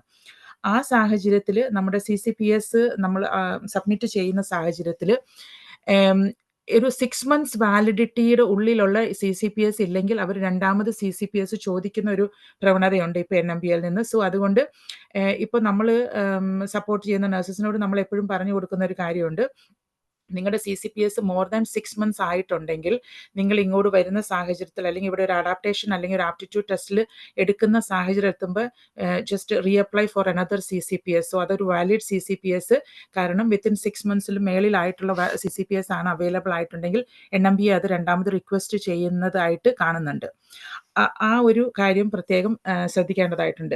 പിന്നെ ഒരു അതർ ചലഞ്ചസ് നമ്മളുടെ പുറത്തുനിന്ന് വരുന്ന ഒരു nurses or health care assistance face ചെയ്യുന്നതാണ് ഹൗസിംഗ് റീലൊക്കേഷൻ ഇഷ്യൂസ്. വർഗീസ് അതിനെപ്പറ്റി കുറച്ച് എക്സ്പ്ലെയിൻ ചെയ്തിരുന്നു. ഇവിടെ വരുന്ന എക്സ്പെൻസസിനെ കുറിച്ചും, ഇവിടെ നഴ്സസിന് അല്ലെങ്കിൽ ഒരു ഹെൽത്ത് കെയർ അസിസ്റ്റന്റ് ആയിട്ട് ഇവിടെ ജോലിക്ക് വരുന്ന ആളുകൾക്ക് ഉണ്ടാകാവുന്ന എക്സ്പെൻസസ്, പിന്നെ ഹൗസിംഗ് ഇഷ്യൂസ്, ഇവിടെ അക്കോമഡേഷൻ ഇഷ്യൂസ്, അങ്ങനെ കുറച്ച് ചെറിയ കൺസേൺസ് ഉണ്ട് ഇവിടെ. പക്ഷേ അതേസമയം ഇവിടെ കുറച്ച് സപ്പോർട്ടിംഗ് നെറ്റ്വർക്ക് ഗ്രൂപ്പുകൾ അക്കോമഡേഷൻ അങ്ങനെയുള്ള പല കാര്യങ്ങൾക്ക് വേണ്ടിയിട്ടും പല ഗ്രൂപ്പ്സും അവൈലബിൾ ആണ്. അത് ലൈക്ക് നമ്മുടെ കമ്മ്യൂണിറ്റി ഓർഗനൈസേഷൻസ് അതിന് സപ്പോർട്ട് ചെയ്യുന്നുണ്ട്. പിന്നെ അതുപോലെ തന്നെ ഇപ്പോൾ എയിംനയുടെ പ്ലാറ്റ്ഫോമും അത് പല സാഹചര്യത്തിലും ലൈക്ക് വാട്സാപ്പ് ഗ്രൂപ്പുകളും അത് ഉപയോഗിക്കുന്നുണ്ട്. അപ്പോൾ അതും നമുക്ക് ഉപയോഗിക്കാവുന്നതാണ്. അടുത്ത ഒരു ചലഞ്ച് നഴ്സസ് ഇപ്പം നമ്മൾ കണ്ടുവരുന്ന ഒരു ഇത് പേ ഡിസ്പാരിറ്റീസ്, അതായത് നഴ്സിംഗ് ഹോംസിൽ വർക്ക് ചെയ്യുന്ന നഴ്സസ് അതല്ലെങ്കിൽ ഹോസ്പിറ്റൽസിൽ HSC ഹോസ്പിറ്റൽസിൽ വർക്ക് ചെയ്യുന്ന നഴ്സസ് പേയ്മെന്റിൽ ഉണ്ടാകുന്ന ഡിഫറൻസസ്. നഴ്സിംഗ് ഹോംസിൽ പ്രൈവറ്റ് നഴ്സിംഗ് ഹോംസിൽ ഒരു പരിധി വരെ ഇവിടെ എംപ്ലോയ്മെന്റ് ലോയിലെ നിയമം അനുസരിച്ച് മിനിമം വേജസിന്റെ കുറച്ച് പിന്നെ നിയമങ്ങളും നിൽക്കുന്നുണ്ടെന്ന് ഇരിക്കെ, അതേസമയം പ്രൈവറ്റ് നഴ്സിംഗ് ഹോംസുകൾ പല നഴ്സിംഗ് ഹോംസിലും ഡിഫറെൻ്റ് ആയിട്ട് സാലറി സ്കെയിൽസ് കാണുന്നുണ്ട്. അത് ലൈക്ക് ഒരു പരിധി വരെ കൺട്രോൾ ചെയ്യാൻ ട്രേഡ് യൂണിയനും അതുപോലെ തന്നെ പല മൂവ്മെന്റുകൾക്കും ഇതുവരെയും കഴിഞ്ഞിട്ടില്ല. പക്ഷേ ഒരു മിനിമം പേയ്മെന്റ് ലൈക്ക് നഴ്സസിന് സ്റ്റാർട്ട് ചെയ്യുന്നത് ഫ്രം €18 to 20-22 ആ ഒരു റേഞ്ചിലാണ് സാധാരണ നഴ്സിംഗ് ഹോംസിൽ സ്റ്റാർട്ട് ചെയ്യുന്നത്. HSCയിൽ അതായത് ഗവൺമെന്റ് സെക്ടറിൽ ഓർ പ്രൈവറ്റ് ഹോസ്പിറ്റൽസ് നമ്മളുടെ എക്സ്പീരിയൻസ് അനുസരിച്ച് അത് സാലറി സ്കെയില് അത് പിന്നെ അഡ്ജസ്റ്റ് ചെയ്യുന്ന അത് കാര്യങ്ങളാണ് കാണുന്നത്. പിന്നെ അതുപോലെ തന്നെ ഹെൽത്ത് കെയർ അസിസ്റ്റന്റ് ആണെങ്കിൽ ഇവിടുത്തെ മിനിമം വേജസ് 13.50, അത് ഈ അടുത്ത കാലത്ത് അത് ഇൻക്രീസ് ചെയ്ത് വന്നിട്ടുണ്ട്. പക്ഷെ ആ ഒരു മിനിമം വേജസിലാണ് ഹെൽത്ത് കെയർ അസിസ്റ്റന്റിന്റെ സാലറി തീരുമാനിക്കുന്നത്. പക്ഷേ ലൈക്ക് നമ്മൾക്ക് കിട്ടുന്ന കോൺട്രാക്റ്റിൽ അതിനകത്തെ സാലറി സ്കെയില്, നമ്മളുടെ അവർലി പേയ്മെന്റ് റേറ്റ്, ഇതുപോലെ എല്ലാ കാര്യങ്ങളും പ്രോപ്പറായിട്ട് മെൻഷൻ ചെയ്തിട്ടുണ്ടാകും.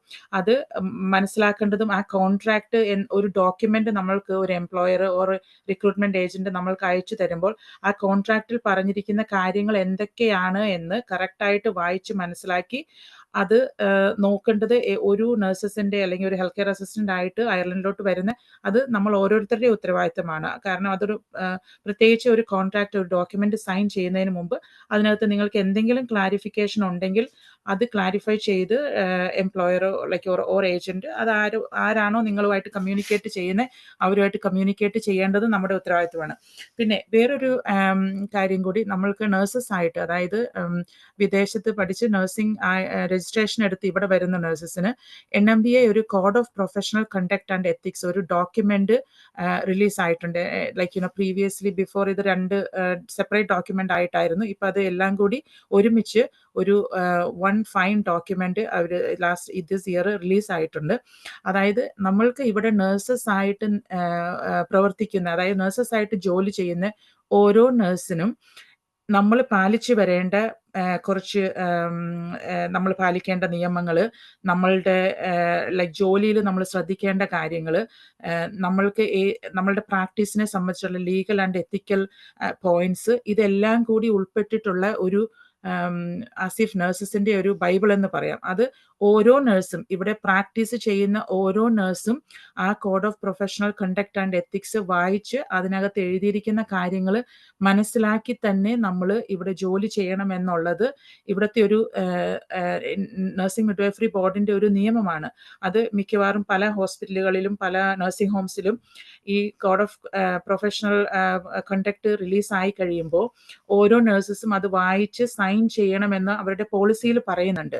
സോ അതുപോലെ തന്നെ നമ്മൾ ഇങ്ങോട്ട് പുതിയതായിട്ട് വരാനിരിക്കുന്ന നഴ്സസ് ആണെങ്കിലും ഇത് വായിച്ചു നോക്കി മനസ്സിലാക്കി നമ്മൾ അതിനകത്തിരിക്കുന്ന, ബിക്കോസ് നഴ്സിംഗ് പ്രാക്ടീസ് നമ്മൾ പല രാജ്യങ്ങളിലും നമ്മൾ തിയററ്റിക്കൽ ആയിട്ട് നഴ്സിംഗ് പഠിക്കുന്ന കാര്യങ്ങൾ പലതും എല്ലാം ഒരേ സ്റ്റാൻഡേർഡോ അല്ലെങ്കിൽ ഒരേ രീതിയിലോ അല്ലെങ്കിൽ അത് നമുക്ക് അവൈലബിൾ ആയിട്ടുള്ള സ്റ്റാൻഡേർഡ് ആണെങ്കിലും പല പ്രാക്ടീസ് ഡിഫറൻസസ് ചില ജൂറിസ്ഡിക്ഷനിൽ നമ്മൾ കാണുന്നുണ്ട്.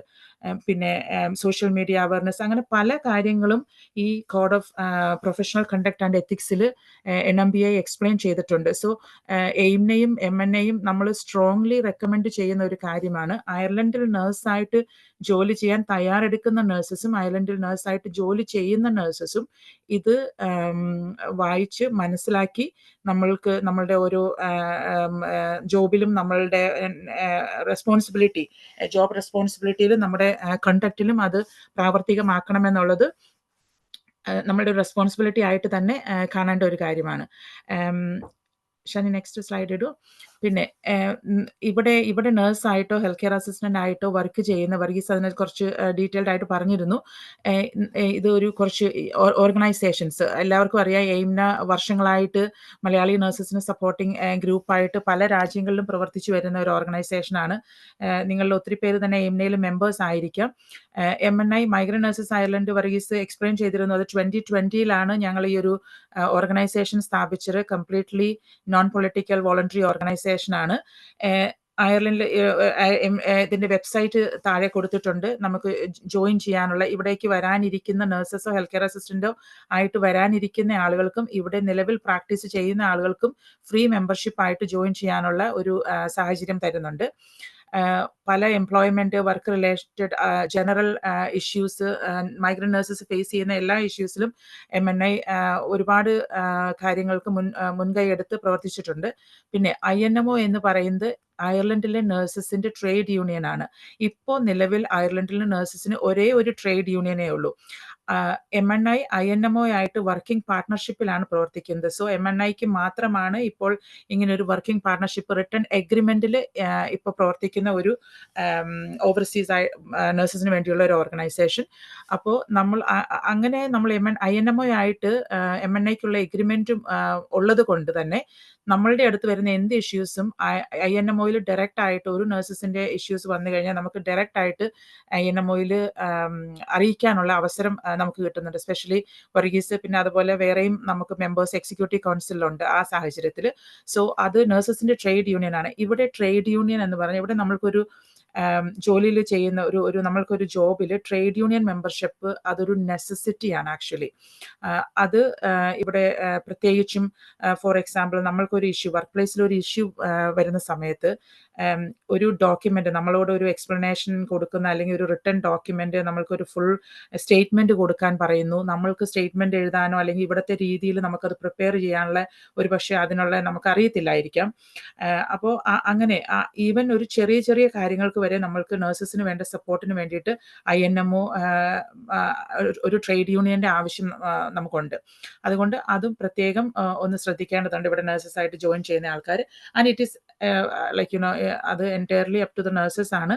പക്ഷേ നമ്മൾക്കൊരു ഇഷ്യൂ ഉണ്ടായാൽ for any kind of legal support അല്ലെങ്കിൽ ഇതുപോലെയുള്ള ഡോക്യുമെന്റേഷൻ പ്രിപ്പറേഷൻ അങ്ങനെയുള്ള എല്ലാ സപ്പോർട്ടിനും INMOയുടെ സഹായം തന്നെ നമുക്ക് ആവശ്യമുണ്ട്. പിന്നെ യുണൈറ്റ് ഹെൽത്ത് കെയർ അസിസ്റ്റന്റിന് വേണ്ടിയിട്ടുള്ള ഒരു യൂണിയനാണ്. വേറെ പല യൂണിയനും ഇവിടെ ഉണ്ട് ഹെൽത്ത് കെയർ അസിസ്റ്റന്റിന് വേണ്ടിയിട്ട്. പക്ഷേ MNIയുമായിട്ട് പാർട്ട്ണർഷിപ്പ് ഉള്ള ഒരു യൂണിയൻ യുണൈറ്റ് ആണ്. പിന്നെ ഇവിടെ വരുന്ന വർക്ക് ചെയ്യുന്ന ആളുകൾക്ക് എംപ്ലോയേഴ്സിൻ്റെ അടുത്തുനിന്ന് സപ്പോർട്ട് മെക്കാനിസംസ് ഉണ്ട്. Occupational health, employee assistant programmes, MRCI, അത് migrant rights commission Ireland. Migrant rights commission Ireland MNIയോട് കൂടി ചേർന്ന് പല രീതിയിൽ ഇപ്പോൾ ഈവൻ ഹെൽത്ത് കെയർ അസിസ്റ്റൻസിന്റെ ഫാമിലി റീയൂണിഫിക്കേഷൻ ഇഷ്യൂസിലെല്ലാം അവർ മുൻതൂക്കം എടുത്ത് പിന്നെ MNIയോട് ചേർന്ന് പല കാര്യങ്ങൾക്കും സപ്പോർട്ട് ചെയ്ത് മുന്നോട്ട് ഒരുപാട് കാര്യങ്ങൾ ചെയ്തു തന്നിട്ടുള്ള ഒരു ഓർഗനൈസേഷനാണ്. എല്ലാ മൈഗ്രന്റ് ഇഷ്യൂസിലും മൈഗ്രന്റ് റൈറ്റ്സ് കമ്മീഷൻ അയർലൻഡ് ഒരുപാട് കാര്യങ്ങൾ ചെയ്തിട്ടുണ്ട്. ഇതിൻ്റെ വെബ്സൈറ്റ്സ് ലിങ്കും എല്ലാം താഴെ കൊടുത്തിട്ടുണ്ട്. എയിംനയുടെ നമ്പറും കൊടുത്തിട്ടുണ്ട് ഏതെങ്കിലും മെമ്പേഴ്സിന് ആവശ്യമുണ്ടെങ്കിൽ. ഷാനി നെക്സ്റ്റ് സ്ലൈഡ് ഇടാമോ? Do you want to take it, Shani? Or okay ചേച്ചി. ഇതിനകത്ത് ഞാൻ മെയിൻലി പറയും, ഇപ്പം നമ്മുടെ ഒരു സംശയങ്ങൾ ഏറ്റവും കൂടുതൽ വന്നിരിക്കുന്ന ഒരേ ഒരു കാര്യമാണ് ഈ OETയുടെ വാലിഡിറ്റി എക്സ്റ്റെൻഡ് ആകുമോ എന്നുള്ളത്. ഓക്കെ, അപ്പൊ അത് ക്ലിയർ ആയിട്ട് പറഞ്ഞുതരാം, അത് ശ്രദ്ധിച്ച് കേൾക്കണം. OETയുടെ വാലിഡിറ്റി ഒരിക്കലും എക്സ്റ്റെൻഡ് ആകില്ല. പക്ഷേ നിങ്ങൾക്ക് കിട്ടുന്ന, നേരത്തെ സോമിച്ചി ചെയ്ത് എക്സ്പ്ലെയിൻ ചെയ്തു, DL കിട്ടുന്ന സമയത്ത് നിങ്ങൾ OET സബ്മിറ്റ് ചെയ്യുവാണെങ്കിൽ ആ സമയത്ത് അത് വാലിഡ് ആണെങ്കിൽ ആ OET പിന്നീട് അവർ ചെക്ക് ചെയ്യില്ല. പണ്ട് ചെക്ക് ചെയ്തുകൊണ്ടിരുന്നത് രജിസ്ട്രേഷൻ സമയത്തായിരുന്നു. അപ്പം നമ്മളിപ്പോൾ DL കിട്ടി, നമുക്ക് രജിസ്ട്രേഷൻ കിട്ടാൻ അടുത്ത് ചിലപ്പോൾ 5-6 മാസം എടുക്കും. ആ 6-ാം മാസത്തിൽ നമ്മുടെ OET വാലിഡ് ആണെങ്കിൽ മാത്രമേ നമുക്ക് രജിസ്ട്രേഷൻ കിട്ടത്തുള്ളായിരുന്നു. അല്ലെങ്കിൽ അന്നേരം വാലിഡ് ആയിട്ടുള്ള OET സ്കോർ കൊടുക്കണമായിരുന്നു. പക്ഷേ ഇപ്പൊ വന്നിരിക്കുന്നത് DL കിട്ടിക്കഴിയുമ്പോൾ നമുക്ക് OET NMBയിൽ വാലിഡേറ്റ് ചെയ്യാനുള്ള ഓപ്ഷൻ ഉണ്ട്. ഇപ്പൊ ഉദാഹരണം പറഞ്ഞാൽ ഇന്ന് 12-ാം തീയതി നമുക്ക് DL കിട്ടി. ഓക്കെ, ഇന്ന് 12-ാം തീയതി നമുക്ക് DL കിട്ടി. നാളെ അല്ലെങ്കിൽ മറ്റന്നാളെ കൊണ്ട് നമ്മുടെ OET എക്സ്പയർ ആവുകയാണ്. അപ്പൊ നാളെ തന്നെ നമുക്ക് NMBയിൽ അത് വാലിഡേറ്റ് ചെയ്യാൻ സാധിക്കുവാണെങ്കിൽ പിന്നെ ഈ DLന്റെ 1 ഇയർ വാലിഡിറ്റി മാത്രം നോക്കിയാൽ മതി. അതാണ് ഈ പറയുന്ന നിങ്ങൾ ഈ കൺഫ്യൂഷനിൽ നിൽക്കുന്നത്. പലപ്പോഴും പറയുന്ന ഏജൻസി അത് എക്സ്റ്റെൻഡ് ചെയ്യാൻ പറയും എന്നൊക്കെ പറഞ്ഞ് പല കമന്റ്സ് വന്നിട്ടുണ്ട്. അപ്പൊ അതാണ് ആ ഒരു മാറ്റർ. അപ്പൊ നിങ്ങൾക്ക് DL കിട്ടുമ്പോൾ തന്നെ OETയുടെ സ്കോർ സബ്മിറ്റ് ചെയ്യാനായിട്ട് ശ്രമിക്കാം. ഓക്കെ. അപ്പം നമ്മള് എപ്പോഴും വെരിഫൈഡ് ആയിട്ടുള്ള ഏജൻസി വഴി മാത്രം അപ്ലൈ ചെയ്യാനായിട്ട് ശ്രമിക്കുക. അതിനാണ് നമ്മുടെ എയിംനയുടെ എല്ലാ ഗ്രൂപ്പുകളും, എയിംനയ്ക്ക് ഏകദേശം 60-70ഓളം ഗ്രൂപ്പുകളുണ്ട്. ഇന്ത്യയിൽ തന്നെ 12ഓളം ഗ്രൂപ്പുകളുണ്ട്. പിന്നെ ബാക്കി വിവിധ രാജ്യങ്ങൾ. അപ്പൊ നമ്മൾ എപ്പോഴും വെരിഫൈഡ് ആയിട്ടുള്ള ഏജൻസീസ് മാത്രം അപ്ലൈ ചെയ്യാൻ ശ്രമിക്കുക. അപ്പൊ ചോദിക്കും, വെരിഫൈഡ് ആയിട്ടുള്ള ഏജൻസീസ് പറ്റിക്കില്ലേ എന്ന് ചോദിക്കും. അതിനുള്ള സാധ്യതകളുണ്ട്. പക്ഷേ അവിടെ അപ്പോഴും നമുക്ക് എമിഗ്രേഷൻസ് ഓഫ് പ്രൊട്ടക്ട് നമ്മുടെ ഇന്ത്യ ഗവൺമെന്റിന്റെ ആ ഒരു തലത്തിൽ നമുക്ക് കംപ്ലൈന്റ് ചെയ്യാനും നമുക്ക് അതിനെതിരെ നിയമപരമായിട്ട് നീങ്ങുവാനും സാധിക്കും. അതുപോലെ ഇവിടെയാണെങ്കിലും WRC എല്ലാ മാസവും അപ്ഡേറ്റ് ചെയ്യുന്ന ഏജൻസി ഞാൻ അയർലൻഡ് ഗ്രൂപ്പുകൾ ഇടാറുണ്ട്. അപ്പം അവിടെയും ഇതുപോലെ കൂടുതൽ പൈസയൊക്കെ മേടിക്കുന്നവരുണ്ട്. പക്ഷെ അവർക്കെതിരെ നിങ്ങൾ തെളിവായിട്ട് നമ്മൾ കംപ്ലൈന്റ് കൊടുക്കണം. എങ്കിൽ മാത്രമേ മുന്നോട്ട് ഇതിന്റെ വർക്ക് പോവുകയുള്ളൂ. ഓക്കെ. പിന്നെ NMBയുടെ രജിസ്ട്രേഷൻ റിക്വയർമെന്റ്സ്, ടൈം ലൈൻസ് ഒക്കെ അവർ കൃത്യമായിട്ട് അതിന്റെ NMBയുടെ സൈറ്റിൽ കൊടുത്തിട്ടുണ്ട്. അപ്പൊ അത് എപ്പോഴും നമ്മൾ വായിക്കാൻ ശ്രമിക്കുക. ഒരിക്കലും ഈ ഏജൻസി പറയുന്നത് മാത്രം നിങ്ങൾ വിശ്വസിക്കാതിരിക്കുക. ഓക്കെ, ഏജൻസിക്കാർ അവർ എളുപ്പ വഴിയുള്ള കാര്യങ്ങൾ നല്ല ചില മിക്കവാറും ഏജൻസികൾ നല്ല രീതിയിൽ പ്രൊഫഷണൽ ആയിട്ട് വർക്ക് ചെയ്യുന്ന ഏജൻസികളെല്ലാം പ്രൊഫഷണൽ ആയിട്ട് തന്നെ അവര് കാര്യങ്ങൾ പറഞ്ഞ് ബോധ്യപ്പെടുത്താറുണ്ട്. പക്ഷെ ചില സമയത്തെങ്കിലും ഇങ്ങനെയൊക്കെ സംഭവിക്കാറുണ്ട്. അപ്പം അങ്ങനെ സംഭവിക്കുന്ന അവസ്ഥയിൽ എന്താ പറയാ, നിങ്ങൾക്ക് അത് വായിക്കാൻ വേണ്ടിയാണ് NMBയുടെ സൈറ്റ് ഇത് കൊടുത്തിരിക്കുന്നത്. അപ്പം അതൊക്കെ വായിച്ച് എടുക്കാനായിട്ട് ശ്രമിക്കുക. പിന്നീട് പറയാനുള്ളത് ഇതുപോലെ ഈ M&A ഇപ്പം ഇവിടെ വരുന്ന സമയത്ത് തന്നെ നമ്മളെ മൈഗ്രന്റ് നേഴ്സസ് അയർലൻഡുമായിട്ടൊക്കെ കണക്ട് ആയിരിക്കണം. നമുക്കൊരു പ്രശ്നം വരുമ്പോൾ, കാരണം ഇവിടെ INMOയിൽ ഒരു റൂളുണ്ട്. INMOയിൽ നമ്മൾ ഒരു കാര്യത്തിന് നമ്മൾ ഏറ്റെടുക്കണമെങ്കിൽ അല്ലെങ്കിൽ അവരുടെ ഒരു പ്രശ്നത്തെ അവർ നമ്മളോട് ഇടപെടണമെങ്കിൽ നമ്മൾ അവരുടെ മെമ്പർ ആയിരിക്കണം. അല്ലെങ്കിൽ അവർ ജസ്റ്റ് ഇടപെടും. പക്ഷെ അത് ഇപ്പം നമുക്കൊരു അഡ്വക്കേറ്റിനെ കോൺടാക്ട് ചെയ്യണമെങ്കിൽ ഇവിടെ ഒരു €5,000 ഏകദേശം 5 ലക്ഷം രൂപ വരും. അപ്പം നമുക്കത് സാധ്യമായിരിക്കില്ല. പക്ഷെ നമ്മളൊരു നമ്മൾ INMOയുടെ മെമ്പർ ആണെങ്കിൽ അവർ നമ്മളെ കൂടുതലായിട്ട് ഹെൽപ്പ് ചെയ്യും. പക്ഷെ M&Aയിൽ അങ്ങനെയല്ല. നമ്മൾ M&Aയിൽ പരമാവധി ഇത്രയും കാലം ഞാൻ കണ്ടിരിക്കുന്നത് മെമ്പർഷിപ്പ് അല്ലാത്തവർക്ക് പോലും പലതരത്തില് ഹെൽപ്പ് M&Aയുടെ ഭാഗത്തുനിന്ന് ഉണ്ടായിട്ടുണ്ട്.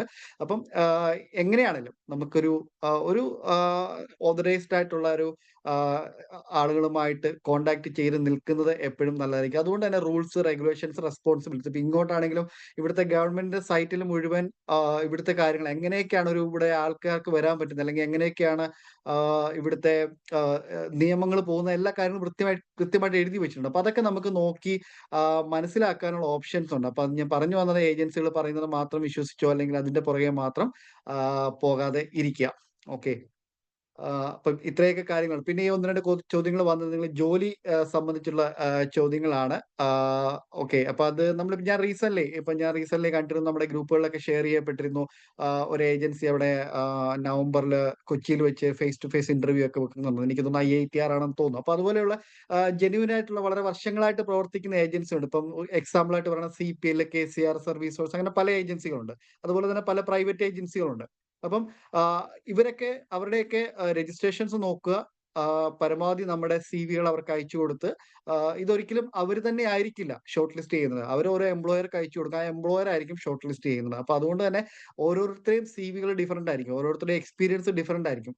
ഇപ്പൊ ഓരോ എംപ്ലോയറിനും വേണ്ട ആ ഒരു എക്സ്പീരിയൻസ് ഉള്ള നേഴ്സസിനെ ആയിരിക്കും അവർ ഷോർട്ട് ലിസ്റ്റ് ചെയ്യുന്നത്. അപ്പൊ ഒരിക്കലും നമുക്ക് പറയാൻ പറ്റില്ല എന്റെ ഇന്ന ഒരു എക്സ്പീരിയൻസ് അവിടെ ജോലി കിട്ടുമോ എന്ന് ഒരിക്കലും നമുക്ക് കണ്ണുടച്ചൊരു ആൻസർ കൊടുക്കാനായിട്ട് സാധിക്കില്ല. പിന്നെ ഇതിനിടയ്ക്ക് വന്ന ഒരു ക്വസ്റ്റ്യൻ ആയിരുന്നു GNM നേഴ്സ്. അതിന്റെ കൂടെ എഴുതിയിരിക്കുന്നത് എനിക്ക് മനസ്സിലായില്ല. ഞാനൊരു GNM നേഴ്സാണ്. ഞാനിവിടെ എലിജിബിൾ ആണ്. ഇവിടുത്തെ ക്ലിനിക്കൽ നേഴ്സ് മാനേജർ ആകാൻ പോലും ഞാൻ എലിജിബിൾ ആയിട്ട് എന്റെ CVകൾ ഷോർട്ട് ലിസ്റ്റ് ചെയ്യപ്പെട്ടിട്ടുണ്ട്. അപ്പം ഞാൻ പറഞ്ഞു GNMO BSc എന്നൊരു വ്യത്യാസം ഇവിടെ വരുന്നില്ല. അതുകൊണ്ട് തന്നെ നിങ്ങൾക്ക് ആ ഒരു ടെൻഷൻസും ഒഴിവാക്കാം. ഇപ്പം വേക്കൻസികൾ പിന്നെ വന്ന് ഇന്റർനാഷണൽ റിക്രൂട്ട്മെന്റ് റീസ്റ്റാർട്ട് ചെയ്യുമോ എന്നുള്ളത്, ആ ഒരു ചോദ്യം പണ്ടൊക്കെ ഇവിടുത്തെ HSC എംപ്ലോയേഴ്സ് ഇതുപോലെ ഡയറക്ട്ലി അവിടെ വന്ന് ഇന്ത്യയിൽ പോയി അല്ല ഡൽഹിയിലൊക്കെ വെച്ചിട്ട് ഇന്റർവ്യൂ നടത്തിയെടുത്തുകൊണ്ട് വന്നിട്ടുണ്ട്. പക്ഷെ ഇപ്പൊ വേക്കൻസികൾ വളരെ കുറഞ്ഞിരിക്കുന്ന സമയത്ത് ആ ഒരു ഓപ്പൺ ചാൻസിലേക്ക് പോകുന്നതായിട്ട് കണ്ടിട്ടില്ല. പക്ഷെ സ്റ്റിൽ പല HSC ഹോസ്പിറ്റലുകളും ഇപ്പൊ നമ്മുടെ ഗ്രൂപ്പിൽ കഴിഞ്ഞ മാസങ്ങളിൽ അല്ലെ 2 മാസം മുമ്പൊക്കെ ഷെയർ ചെയ്യപ്പെട്ട ലിമറിക്ക് യൂണിവേഴ്സിറ്റി ഹോസ്പിറ്റൽ, അതുപോലെ വാട്ടർഫോർഡ് യൂണിവേഴ്സിറ്റി ഹോസ്പിറ്റൽ ഒക്കെ വേക്കൻസികൾ ചെറിയ തോതിലെങ്കിലും വന്നിട്ടുണ്ട്. അപ്പം ഞാൻ നേരത്തെ പറഞ്ഞതുപോലെ അവിടെയൊക്കെ ചെയ്യുന്ന റെപ്യൂട്ടഡ് ആയിട്ടുള്ള ഏജൻസികളുമായിട്ട് എപ്പോഴും കണക്ട് ചെയ്ത് നമ്മുടെ സിവികൾ അപ്ഡേറ്റ് ചെയ്ത് നിർത്തുവാനായിട്ട് ശ്രമിക്കുക. അപ്പൊ നമുക്കത് കൂടുതലായിട്ട് അങ്ങനെയുള്ള വേക്കൻസികൾ അറിയാൻ പറ്റും. പിന്നെ ഒരു ചോദ്യം വന്നിരുന്നത് ഇതൊക്കെ കണ്ടുപിടിക്കാനുള്ള സൈറ്റ് എന്തെങ്കിലും ഉണ്ടോ എന്നുള്ളതാണ്. ഒന്നുകിൽ നമുക്ക് ഇവിടുത്തെ ഗൂഗിളിൽ കയറിയിട്ട് വിവിധ എംപ്ലോയേഴ്സ് ഉണ്ട്, അവരുടെയൊക്കെ സൈറ്റിൽ കരിയേഴ്സ് എന്ന് പറഞ്ഞ ഓപ്ഷൻസിൽ അവരവരുടെ ജോലി വേക്കൻസികൾ ഇടാറുണ്ട്. പക്ഷെ എപ്പോഴും ശ്രദ്ധിക്കുക, NMBA പിൻ നമ്പർ ഉള്ള നേഴ്സിനെയാണ് അവർക്ക് ആവശ്യമെങ്കിൽ നമ്മൾ DL വെച്ച് അപ്ലൈ ചെയ്തിട്ട് കാര്യമില്ല. അവർ ചിലപ്പോൾ ഷോർട്ട് ലിസ്റ്റ് ചെയ്യുന്നുണ്ടാവില്ല. പക്ഷെ അവരതൊന്നും കൊടുക്കാണ്ടാണ് ചെയ്യുന്നതെങ്കിൽ നമുക്ക് നമുക്ക് ട്രൈ ചെയ്ത് നോക്കാം. നമ്മുടെ ഗ്രൂപ്പിൽ ഞാൻ എയിമിൽ അങ്ങനെ പറഞ്ഞു കൊടുത്തിട്ട് പല കുട്ടികൾക്കും ഇങ്ങനെ ഡയറക്ട്ലി എംപ്ലോയേഴ്സ് എടുത്തിട്ടുണ്ട്. അതൊക്കെ മിക്കവാറും നഴ്സിംഗ് ഹോമുകളായിരിക്കാം. വിവിധ നഴ്സിംഗ് ഹോമുകൾ അങ്ങനെ എടുക്കുന്നതായിട്ടൊക്കെ കണ്ടിട്ടുണ്ട്. അപ്പം അവരുടെയൊക്കെ ഡീറ്റെയിൽസ് എടുത്ത് ഡയറക്ട്ലി അവരുമായിട്ട് കോൺടാക്ട് ചെയ്യാനും നിങ്ങൾക്ക് ശ്രമിക്കാവുന്നതാണ്. അപ്പൊ നമുക്ക് നമ്മുടെ FAQ ഈ ഒരു ക്വസ്റ്റ്യൻ ആൻസർ ഒരു ഇതിലേക്ക് കിടക്കാൻ 1-2 ക്വസ്റ്റ്യൻസിനൊക്കെ ഞാൻ ആൻസർ ചെയ്തിട്ടുണ്ട്.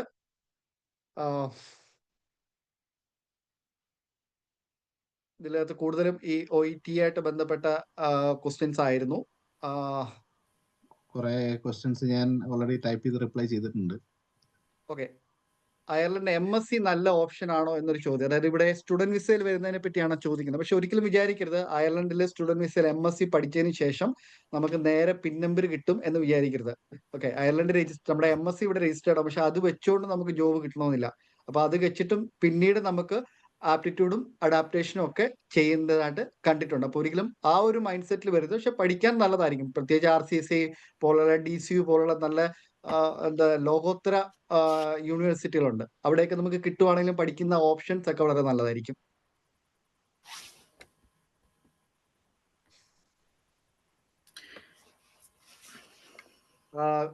സോമ ചേച്ചി, ഈ ഇവിടെ DL കിട്ടിയിട്ട് ഇവിടെ വിസിറ്റിംഗ് വിസയിൽ വന്ന എക്സാം എഴുതുന്നതിനെ പറ്റിയുള്ള 1-2 ചോദ്യങ്ങളുണ്ട്. അതിനെപ്പറ്റി ഒന്ന് അഡ്രസ് ചെയ്യാമോ?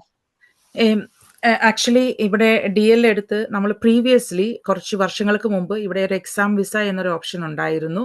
പക്ഷെ ഇപ്പോൾ അങ്ങനെ ഒരു എക്സാം വിസ എന്നുള്ള ഒരു പ്രോപ്പർ അങ്ങനെ ഒരു വിസ കൊടുക്കുന്നതായിട്ട് നമുക്കറിവില്ല. പക്ഷേ വിസിറ്റിംഗ് വിസയിൽ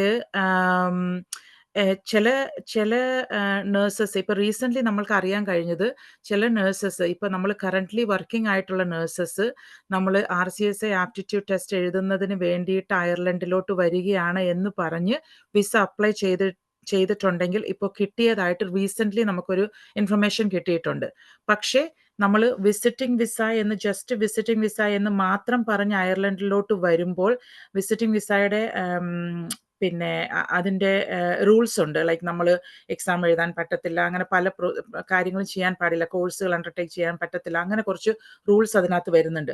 പക്ഷെ അത് കാൻഡിഡേറ്റ്സിന് അപ് ടു കാൻഡിഡേറ്റ്സ് ആണ്. ബിക്കോസ് നിങ്ങളൊരു ഏജൻസി ത്രൂയോ ഓർ ഡയറക്റ്റോ നിങ്ങൾക്ക് അപ്ലൈ ചെയ്യാം. ഇങ്ങനെ RCSI എക്സാം എഴുതാൻ വേണ്ടിയിട്ടാണ് വരുന്നത് എന്ന് പറഞ്ഞ് നിങ്ങൾ അപ്ലൈ ചെയ്ത് അത് നിങ്ങൾക്ക് കിട്ടുകയാണെങ്കിൽ അവർക്ക് ഇവിടെ വന്ന് എക്സാം എഴുതുന്നതുകൊണ്ട് കുഴപ്പമില്ല.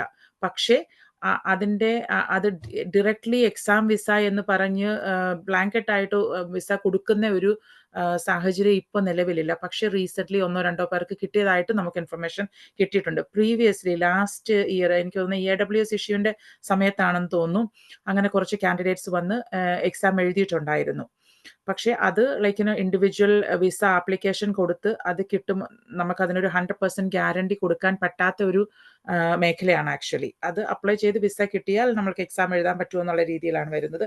അതുപോലെ കാൻഡിഡേറ്റ്സ് കുറച്ച് പേര് അങ്ങനെ ട്രൈ ചെയ്യുന്നുണ്ടായിരുന്നു. ബിക്കോസ് ഇപ്പോഴത്തെ ഒരു മെയിൻ ഇഷ്യൂ വർഗീസ് പറഞ്ഞതുപോലെ വേക്കൻസി കുറവാണ് നഴ്സിംഗ് ഹോംസിൽ. HSCയുടെ വേക്കൻസി കുറവായതുകൊണ്ട് നഴ്സിംഗ് ഹോംസിൽ ഇപ്പൊ കാണുന്ന ഒരു പ്രവണത എന്ന് പറഞ്ഞിട്ടുണ്ടെങ്കിൽ 2 വർഷം നഴ്സിംഗ് ഹോംസിൽ വന്ന് വർക്ക് ചെയ്ത് കഴിഞ്ഞാൽ ആ നഴ്സിംഗ് ഹോംസിൽ ഇപ്പൊ 2 years കോൺട്രാക്റ്റിലായിരിക്കും ഒരുപാട് നഴ്സസ് അവിടെ വർക്ക് ചെയ്യുന്നത്. ഇപ്പൊ എംപ്ലോയർ പേയ്മെന്റ് കൊടുത്ത്, ഇപ്പൊ എംപ്ലോയർ ആപ്റ്റിറ്റ്യൂഡ് ടെസ്റ്റ് അല്ലെങ്കിൽ വിസ അങ്ങനെ എല്ലാ കാര്യങ്ങൾക്കും പേയ്മെന്റ് കൊടുത്തതാണെങ്കിൽ എംപ്ലോയർക്ക് ഡിമാൻഡ് ചെയ്യാം, നിങ്ങൾ 2 വർഷം ഇവിടെ നിൽക്കണം, 2 വർഷത്തിനകം നിങ്ങൾക്ക് ഈ ജോലി. ആക്ച്വലി അയർലൻഡിലെ നിയമം അനുസരിച്ച് 9 months നമ്മൾ ഒരു എംപ്ലോയറുടെ അടുത്ത് നിന്ന് കഴിഞ്ഞാൽ വർക്ക് പെർമിറ്റ് നെക്സ്റ്റ് എംപ്ലോയറിലോട്ട് ട്രാൻസ്ഫർ ചെയ്യാനുള്ള റൈറ്റ്സ് ഉണ്ട്. പക്ഷേ എംപ്ലോയർ പേയ്മെന്റ് കൊടുത്ത് കൊണ്ടുവന്ന നഴ്സസിനോ അല്ലെങ്കിൽ ഹെൽത്ത് കെയർ അസിസ്റ്റന്റ് നഴ്സസിനോ ഫോർ എക്സാമ്പിൾ അവര് നമ്മൾക്ക് 2 വർഷം അവിടെ നിൽക്കണമെന്ന് എംപ്ലോയർക്ക് പറയാനുള്ള റൈറ്റ് ഉണ്ട്. അങ്ങനെ വരുന്ന സാഹചര്യത്തിൽ പിന്നെ നഴ്സസ് നമുക്ക് അവിടെ നിന്ന് മാറുകയാണെങ്കിൽ ആ പൈസ ഒരു പക്ഷേ തിരിച്ചു കൊടുക്കാൻ നമ്മൾ ബാധ്യസ്ഥരാണ്. അപ്പോൾ അങ്ങനെയുള്ള സാഹചര്യങ്ങൾ അങ്ങനെ എന്തെങ്കിലും അങ്ങനെ പല നഴ്സസും HSCയിലോട്ട് മാറാൻ അല്ലെങ്കിൽ മീൻസ് HSC അല്ലെങ്കിൽ പ്രൈവറ്റ് ഹോസ്പിറ്റൽസിലോട്ട് മാറാൻ പറ്റാത്ത സാഹചര്യമുണ്ട് വേക്കൻസി കുറവായതുകൊണ്ട്. അതുകൊണ്ടാണ് ഇപ്പോൾ നഴ്സിംഗ് ഹോംസിലെ വേക്കൻസികളും കുറവായിട്ട് കാണുന്നത്. പക്ഷേ ഇപ്പോൾ ഡിസിഷൻ ലെറ്റർ ഒരുപാട് പേരുടെ ഡിസിഷൻ ലെറ്റർ 1 ഇയർ വാലിഡിറ്റി ഉള്ള ഡിസിഷൻ ലെറ്റർ എക്സ്പയറി ആകുന്നു. ആ ഡിസിഷൻ ലെറ്റർ എക്സ്പയറി ആകുന്നതിന് മുന്നേ എങ്ങനെയും കയറി വരാനായിട്ട് നോക്കുന്നുണ്ട് ആളുകൾ. അപ്പോൾ അങ്ങനെയുള്ള സാഹചര്യത്തിൽ ട്രൈ ചെയ്യാവുന്നതാണ്. പക്ഷേ അത് ഇൻഡിവിജ്വൽ അസസേഴ്സ് നമ്മുടെ എംബസിയിൽ അപ്ലൈ ചെയ്ത് അവരുടെ റൂൾസ് ആൻഡ് റെഗുലേഷൻസ് അനുസരിച്ച് അവരാണ് നമുക്കത് പ്രൊവൈഡ് ചെയ്യുന്നത്. പക്ഷേ അതിനൊരു യെസ് ഓർ നോ നമുക്ക് കറക്റ്റ് ആയിട്ടൊരു ആൻസർ കൊടുക്കാൻ പറ്റുമെന്ന് തോന്നുന്നില്ല ഇപ്പോൾ. ഓക്കെ ചേച്ചി, ഒരു ചോദ്യം വന്നിരിക്കുന്നത് പിൻ നമ്പർ കിട്ടിയതിന് ശേഷം ഹോസ്പിറ്റലിൽ ജോയിൻ ചെയ്യാനായിട്ട് എന്തെങ്കിലും ടൈം ലിമിറ്റ് ഉണ്ടോ എന്നുള്ളതാണ്.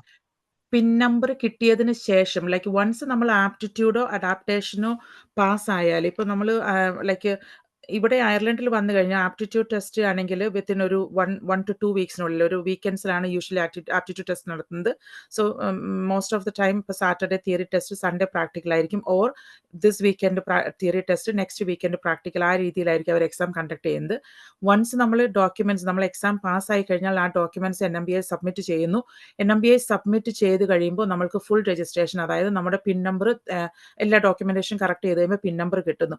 പിൻ നമ്പർ കിട്ടിക്കഴിഞ്ഞാൽ അതായത് പിൻ നമ്പർ കിട്ടുന്നതിന് മുന്നേ തന്നെ നമ്മൾ ഒരു പക്ഷേ ആ നഴ്സിംഗ് ഹോംസിലെ അല്ലെങ്കിൽ ആ ഹോസ്പിറ്റലിലെ എംപ്ലോയി ആയിരിക്കാം. പക്ഷെ അൺടിൽ നമ്മൾ പിൻ നമ്പർ കിട്ടുന്നത് വരെ നമ്മൾക്ക് നഴ്സിംഗ് റെസ്പോൺസിബിലിറ്റീസ്, അതായത് ഒരു രജിസ്റ്റേർഡ് നഴ്സിന്റെ റെസ്പോൺസിബിലിറ്റീസിൽ വരുന്ന പല കാര്യങ്ങളുണ്ട്.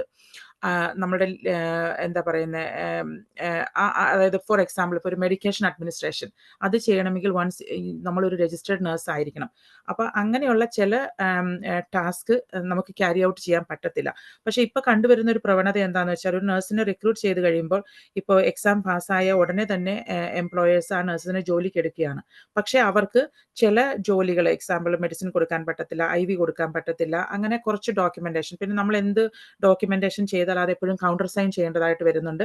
അങ്ങനെ ഒരു പ്രീ രജിസ്ട്രേഷൻ നഴ്സ് എന്നുള്ള രീതിയിൽ എംപ്ലോയർ ജോബ് സ്റ്റാർട്ട് ചെയ്യിക്കുന്ന ഒരു പ്രവണതയുണ്ട്. അത് ഒരു പക്ഷേ അത് ആ നഴ്സിനും ഒരു പക്ഷേ ബെനിഫിറ്റ് ആണ്. ബിക്കോസ് അവർക്ക് ഒരു പ്രോപ്പർ ഓറിയന്റേഷൻ കിട്ടുന്ന ആ ഒരു പീരീഡിൽ പിന്നെ വൺസ് പിൻ നമ്പർ കിട്ടിക്കഴിഞ്ഞാൽ അവർ സ്ട്രേറ്റ് അവേ നഴ്സിംഗ് ഡ്യൂട്ടിയിലോട്ട് പോവുകയാണ്. പക്ഷേ സ്റ്റിൽ നമുക്ക് പ്രോപ്പർ ഓറിയന്റേഷനും ട്രെയിനിങ്ങും സൂപ്പർവൈസ്ഡ് ട്രെയിനിങ്ങും എല്ലാം നടക്കുന്നുണ്ട്. അതൊരു പ്രോസസ്സാണ് ആക്ച്വലി. അത് എംപ്ലോയേഴ്സിന്റെ അനുസരിച്ചാണ്. ചിലർ കുറച്ച് ദിവസങ്ങൾ കൊടുക്കും, ചിലർ like may be a week ആയിരിക്കും.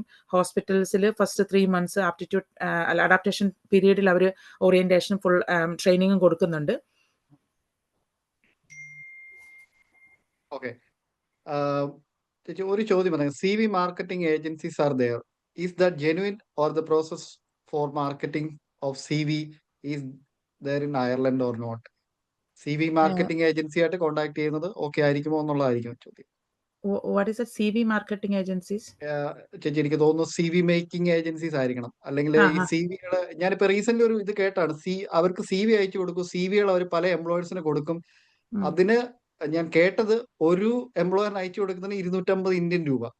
അത് ഞാൻ പറഞ്ഞു അത് തട്ടിപ്പായിരിക്കും എന്ന് പറഞ്ഞു. കാരണം അങ്ങനെ ഒരു ഇവിടെ CV അയച്ചു കൊടുക്കുന്നതിന് ആരും പേയ്മെന്റ് മേടിക്കാറില്ലല്ലോ. അയർലൻഡിൽ മിക്കവാറും ജോബ്സ് എല്ലാം തന്നെ അയർലൻഡിൽ ജോബ്സിന്റെ സൈറ്റ്സ് ഉണ്ട് ആക്ച്വലി. ഇപ്പോൾ ഒരുപാട് എംപ്ലോയേഴ്സ് റെസ്യൂം അതൊരു പ്രോപ്പർ സൈറ്റിലോട്ട് മാറുന്നുണ്ട്. പിന്നെ ഇന്റർനാഷണൽ റിക്രൂട്ട്മെന്റ്സ് എപ്പോഴും അവർ ഒരു 90% റിക്രൂട്ട്മെന്റ് ഏജൻസി ത്രൂ ആണ്. എംപ്ലോയർ ഡയറക്റ്റ് റിക്രൂട്ട്മെന്റ് വളരെ ചുരുക്കമാണ് നടത്തുന്നുള്ളൂ. അൺലെസ് അല്ലെങ്കിൽ അവിടുത്തെ ഒരു പ്രോപ്പർ ഇപ്പോൾ അവിടുത്തെ ലൈക്ക് ഹയർ അതോറിറ്റീസ് ഉള്ള ആളുകൾക്ക് ആ പേഴ്സണലി അങ്ങനെ ചെയ്യുന്നതായിട്ട്. അപ്പോൾ അങ്ങനെ വരുന്ന സാഹചര്യത്തിൽ മിക്കവാറും ഏജൻസി ത്രൂ ആണ് ഈ CVകൾ കൊടുക്കുന്നത്. പിന്നെ CV മേക്കിംഗ് അതോറിറ്റീസ് അതെല്ലാം നിങ്ങൾക്ക് സപ്പോർട്ട് കിട്ടുന്ന ഏത് അതോറിറ്റീസ് നമുക്ക് ഉപയോഗിക്കുന്നതുകൊണ്ട് കുഴപ്പമൊന്നുമില്ല. പക്ഷെ whether they are genuine or not എന്നുള്ള കാര്യം നമ്മൾക്കത് കൺഫേം ചെയ്യാൻ പറ്റത്തില്ല. ബിക്കോസ് അതിനകത്ത് വേറൊരു കാര്യം അവിടെ പ്രത്യേകം ശ്രദ്ധിക്കേണ്ടതായിട്ടുണ്ട്. നിങ്ങളൊരു CV കൊടുത്ത് അവർ CV മേക്കിംഗ് അതോറിറ്റീസ് നിങ്ങളുടെ CVയോ അല്ലെങ്കിൽ നിങ്ങളുടെ ഇൻഫർമേഷനോ മാനിപ്പുലേറ്റ് ചെയ്യാൻ നിങ്ങൾ ഒരിക്കലും അവരെ അനുവദിക്കരുത്. ഇപ്പോൾ നമ്മൾക്ക് കണ്ടുവരുന്ന ഇപ്പോൾ ഫോർ എക്സാമ്പിൾ ഇപ്പോൾ കഴിഞ്ഞ കുറച്ച് നാളുകളായിട്ട് പല മെമ്പേഴ്സും നമ്മളെ കോൺടാക്ട് ചെയ്ത ഒരു സിറ്റുവേഷൻ ഉണ്ട്. CCPSന്റെ കാര്യത്തിൽ അല്ലെങ്കിൽ ഒരു CV അങ്ങനെ പല കാര്യങ്ങൾക്കും ഇവർ ഏജൻസിനെ കോൺടാക്ട് ചെയ്യുന്നു. ആ ഏജൻസി ജെനുവിൻ ആണോ അല്ലയോ എന്നുള്ള കാര്യം നമുക്കറിയത്തില്ല. ഇപ്പോൾ ഫോർ എക്സാമ്പിൾ മിഡിൽ ഈസ്റ്റിൽ ഒരു CCPS മേടിച്ചെടുക്കാൻ മിഡിൽ ഈസ്റ്റിൽ ഇഷ്ടംപോലെ ഏജൻസികളുണ്ട്. അവർ എത്രത്തോളം ജെനുവിൻ ആണ് എന്ന് നമുക്കറിയത്തില്ല. അപ്പോൾ നമ്മൾ അവരെ കോൺടാക്ട് ചെയ്ത് അവർ ത്രൂ ഒരു CCPS മേടിച്ചെടുക്കുമ്പോൾ ആ CCPS അല്ലെങ്കിൽ ആ ഒരു ഡോക്യുമെന്റേഷന്റെ ജെനുവിനിറ്റി അത് നമ്മുടെ ഡോക്യുമെന്റ് ആണ്. അത് ജെനുവിൻ ആണോ ഇല്ല നമ്മളതൊരു അതോറിറ്റീസിന് സബ്മിറ്റ് ചെയ്യുമ്പോൾ നമ്മളാണ് അതിന്റെ റെസ്പോൺസിബിലിറ്റി എടുക്കുന്നത്. ആക്ച്വലി അതുപോലെ തന്നെ ഒരു CV നമ്മൾ പ്രിപ്പയർ ചെയ്യുമ്പോൾ നമ്മുടെ പ്രോപ്പർ CV നമ്മുടെ ഇയേഴ്സ് ഓഫ് എക്സ്പീരിയൻസ് പോലെ റൈറ്റ് ആയിട്ടുള്ള ഇൻഫർമേഷൻ മാത്രമായിരിക്കണം നമ്മൾ അതിനകത്ത് കൊടുക്കേണ്ടത്. അപ്പോൾ അത് പ്രത്യേകം ശ്രദ്ധിക്കണം. പക്ഷേ ആ ഏജൻസി ജെനുവിൻ ആണോ അല്ലയോ എന്ന് കാരണം നമ്മൾക്ക് അറിയത്തില്ല. കാരണം മൾട്ടിപ്പിൾ ഏജൻസീസ് പല ഓർഗനൈസേഷൻസ് ഉണ്ട് പല രാജ്യങ്ങളിലായിട്ട്. അപ്പൊ അതിനകത്ത് എല്ലാത്തിലും നമുക്ക് വെരിഫൈ ചെയ്യാൻ പറ്റുമെന്ന് നമുക്ക് തോന്നുന്നില്ല. അത് കാൻഡിഡേറ്റ്സ് ആ ജെനുവിനിറ്റി പരിശോധിക്കേണ്ടത് അവരുടെ റെസ്പോൺസിബിലിറ്റി ആയിട്ട് തന്നെ എടുക്കേണ്ടി വരും. Can we start the process without OET score? അത് ആദ്യമേ തന്നെ സാറ് പറഞ്ഞിരുന്നു. OET ലഭിക്കുന്നതിന് മുമ്പ് തന്നെ സ്റ്റാർട്ട് ചെയ്യാം. പക്ഷെ അതിനകത്തൊരു വലിയ റിസ്ക് ഫാക്ടർ ഉണ്ട്, പ്രത്യേകിച്ച് നാട്ടിൽ നിന്നുള്ളവർക്ക്. കാരണം വൺസ് OET ക്ലിയർ ആയില്ലെങ്കിൽ നിങ്ങൾ ഒരു അടച്ച പേയ്മെന്റ് DL എല്ലാം എക്സ്പയർ ആയി പോകും. അപ്പൊ അതുകൊണ്ടാണ് സാധാരണയായിട്ട് അവർ ഇന്റർനാഷണൽ റിക്രൂട്ട്മെന്റ് നോക്കുമ്പോൾ നിങ്ങൾ അറ്റ്ലീസ്റ്റ് OET പാസ്സായതിനു ശേഷം മാത്രം സ്റ്റാർട്ട് ചെയ്യാനായിട്ട് പറയുന്നത്. ഇടയ്ക്കൊരു ചോദ്യം വന്നിരുന്നു. അദ്ദേഹത്തിന് നഴ്സിംഗ് പഠിച്ചത് യൂറോപ്യൻ യൂണിയനിൽ നിന്നാണ്. അപ്പം എക്സ്പീരിയൻസ് ഇല്ല, ഇവിടെ വന്നാൽ ഇവിടെ എടുത്താൽ ജോലി കിട്ടുമോ, എക്സ്പീരിയൻസ് ഇല്ലാതെ ജോലി കിട്ടുമോ എന്നുള്ളതായിരുന്നു എൻ്റെ ചോദ്യം. ഞാനത് ഇപ്പോൾ നോക്കിയെടുത്ത് കാണുന്നില്ല. ഇവിടെ സോമിച്ചി ആൻസർ ചെയ്യുമോ അത്? എന്തോ സോറി, യൂറോപ്യൻ യൂണിയനിൽ നഴ്സിംഗ് പഠിച്ച ഒരു വ്യക്തിയാണ്. ആൾക്ക് എക്സ്പീരിയൻസ് ഇല്ല, പക്ഷെ അതിന് ഇവിടെ ജോലി കിട്ടുമോ എന്നുള്ളതായിരുന്നു ആ ചോദ്യം. ജോലി completely depends on the employer ആണ്. ഇവിടെ രജിസ്ട്രേഷൻ എടുക്കുന്നതിന് ഇപ്പോൾ NMBAയുടെ നിയമം അനുസരിച്ചിട്ട് നമ്മൾക്ക് എക്സ്പീരിയൻസിന്റെ ആവശ്യമില്ല. നമ്മളൊരു registered nurse in any country നമുക്ക് ഇവിടുത്തെ രജിസ്ട്രേഷൻ എടുക്കാം. അത് ഏത് രാജ്യത്ത് നമുക്ക് രജിസ്ട്രേഷൻ അപ്ലൈ ചെയ്യാം, പ്രൊവൈഡഡ് നമുക്ക് റൈറ്റ് ആയിട്ടുള്ള CCPS കൊടുക്കുക അല്ലെങ്കിൽ അങ്ങനെ ഫർദർ ഡോക്യുമെന്റേഷൻസ് സബ്മിറ്റ് ചെയ്യുമ്പോൾ.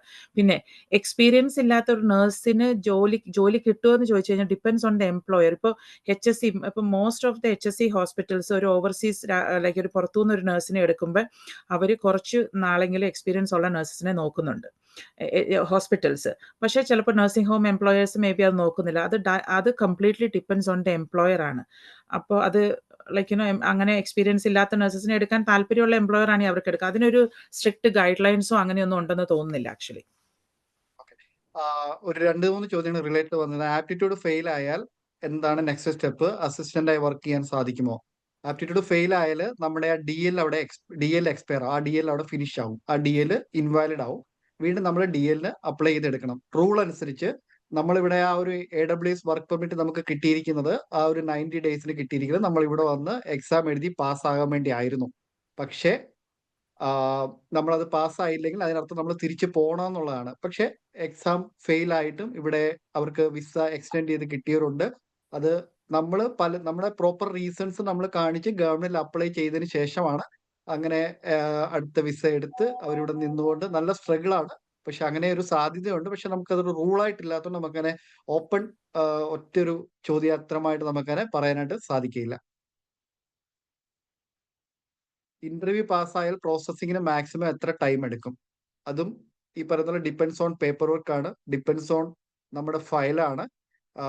നമ്മുടെ AWS വർക്ക് പെർമിറ്റിന് പോലും ഓരോരുത്തർക്കും ഓരോ രീതിയിലാണ് ടൈം എടുക്കുന്ന കണ്ടിട്ടുള്ളത്. അപ്പം എന്നാലും ഒരു ഇന്റർവ്യൂ പാസ്സായി കഴിഞ്ഞാൽ 3 to 4 months ഇവിടെ ആൾക്കാർ വന്നിട്ട് എക്സാം പാസ്സായാൽ അഡാപ്റ്റേഷന് 6 to 12 വീക്സ് വരെ എക്സ്റ്റെൻഡ് ചെയ്ത് പോകാറുണ്ട്. അതിനുശേഷമാണ് ജോലി സ്റ്റാർട്ട് ചെയ്യുന്നത്.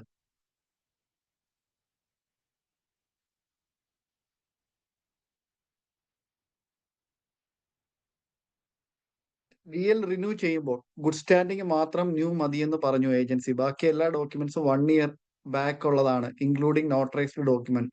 Is there any problem?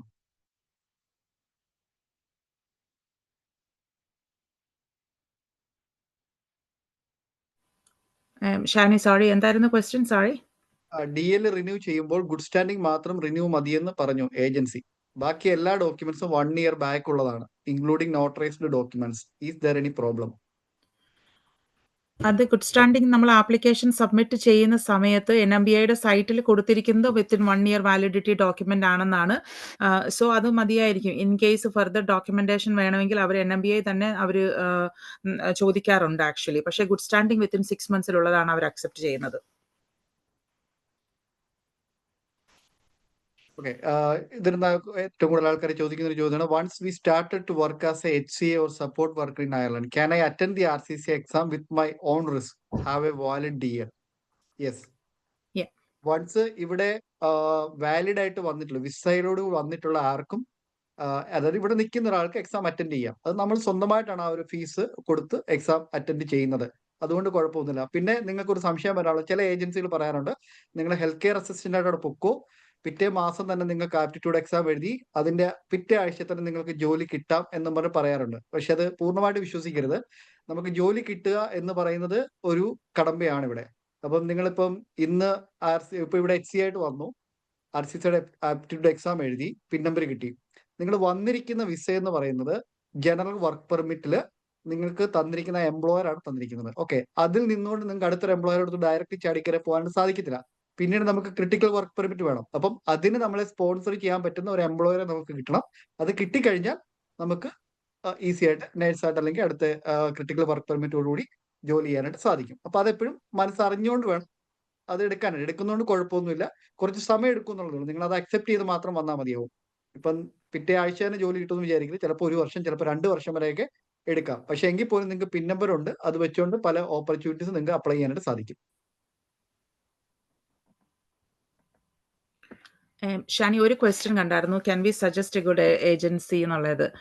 നമ്മൾക്ക് അങ്ങനെ പ്രത്യേകിച്ച് ഒരു ഏജൻസിയെ സപ്പോർട്ട് ചെയ്യാനോ നമുക്ക്, അതായത് ഷാനി ഇപ്പോൾ എയിംനയുടെ സൈറ്റിൽ തന്നെ എല്ലാ മാസവും അപ്ഡേറ്റ് ചെയ്യുന്നുണ്ട് registered agencies.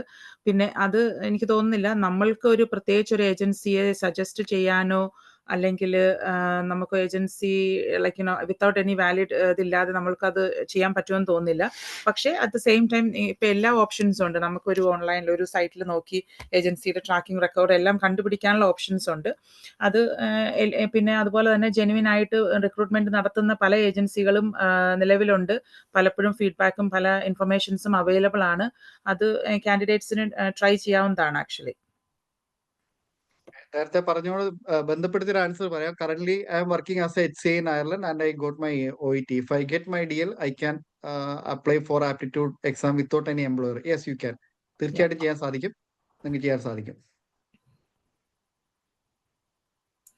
Adaptation or aptitude test fail ആയാൽ എന്താണ് നെക്സ്റ്റ് സ്റ്റെപ്പ് എന്നൊരു ക്വസ്റ്റ്യൻ. അത് ഷാനി അത് ആൻസർ ചെയ്തായിരുന്നോ? ഞാൻ കേട്ടില്ല. അതെ അതെ അതെ, ആ, ഞാൻ വീണ്ടും പറഞ്ഞായിരുന്നു. നമുക്ക് വീണ്ടും സെയിം തന്നെയാണ്. വരുന്നുണ്ട് ആ ഒരു ക്വസ്റ്റ്യൻസ്.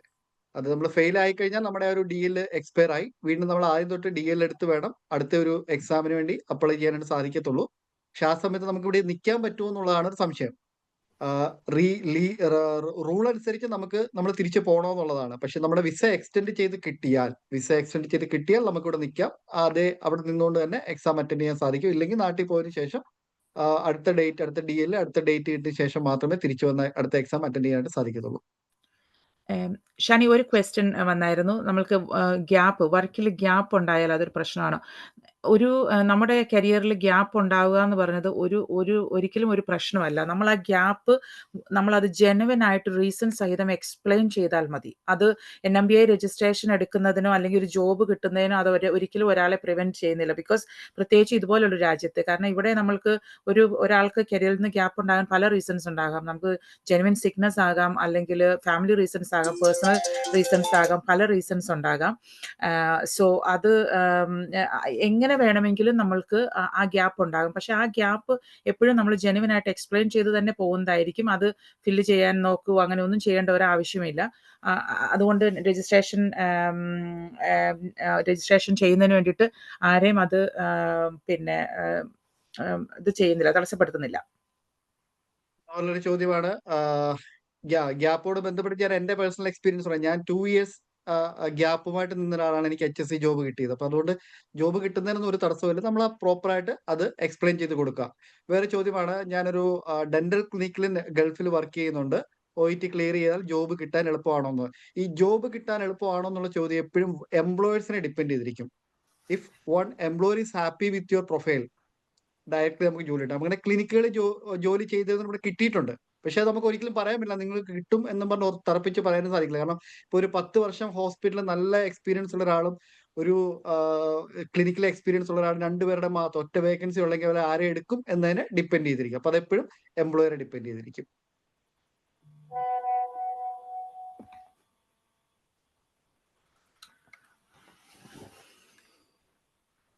കൂടുതൽ ചോദ്യങ്ങളും ഏകദേശം ഇതുപോലെ റിലേറ്റഡ് ആയിട്ടാണ് വരുന്നത്.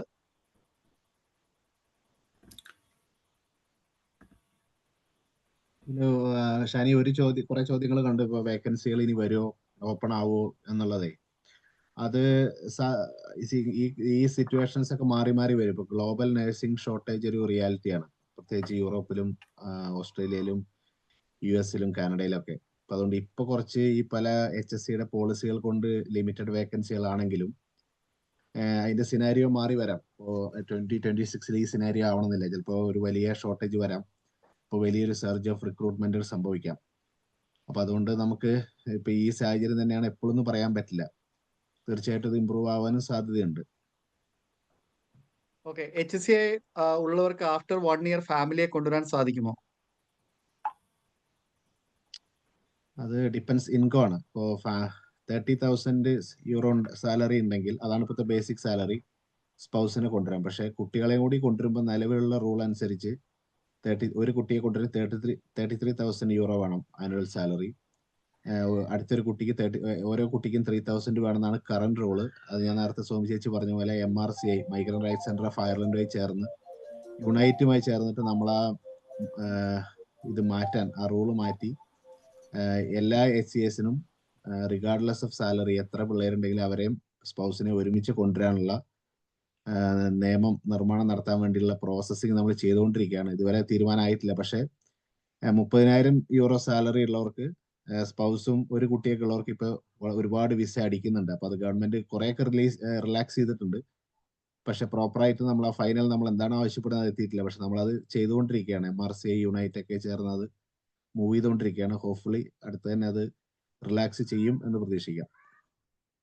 How can I contact NMBA for OET validation? എനിക്ക് തോന്നുന്നു നിങ്ങൾക്ക് DL കിട്ടുമ്പോൾ തന്നെ ആ ഒരു മെയിൽ ക്ലിയർ ആയിട്ടാണ് അത് വരുന്നത്. അപ്പം ആ ഒരു വഴിയിൽ തന്നെ അവർക്ക് ആ G3 റെജ് എന്ന് പറയുന്നത് നിങ്ങളുടെ അതിനകത്ത് തന്നെ അയച്ചോ. ഇപ്പൊ പുതിയതായിട്ട് അപ്ഡേഷൻ വന്നിട്ടുണ്ട്. അപ്ഡേഷൻ വന്നതിനകത്ത് നമുക്ക് വീണ്ടും ഡയറക്ട്ലി സബ്മിറ്റ് ചെയ്യാനുള്ള ഓപ്ഷൻ ഉണ്ടെന്നാണ് കേട്ടേക്കുന്നത്. പക്ഷെ ഞാൻ ചെയ്തു നോക്കിയില്ലോണ്ട് അറിയില്ല. എനിവേ നിങ്ങൾക്ക് NMBA നിങ്ങൾ കോൺടാക്ട് ചെയ്യുന്ന മെയിൽ ID തന്നെ അയച്ചു കൊടുത്തിട്ട് അതിനുള്ള ഓപ്ഷൻസ് ചോദിക്കാവുന്നതാണ്.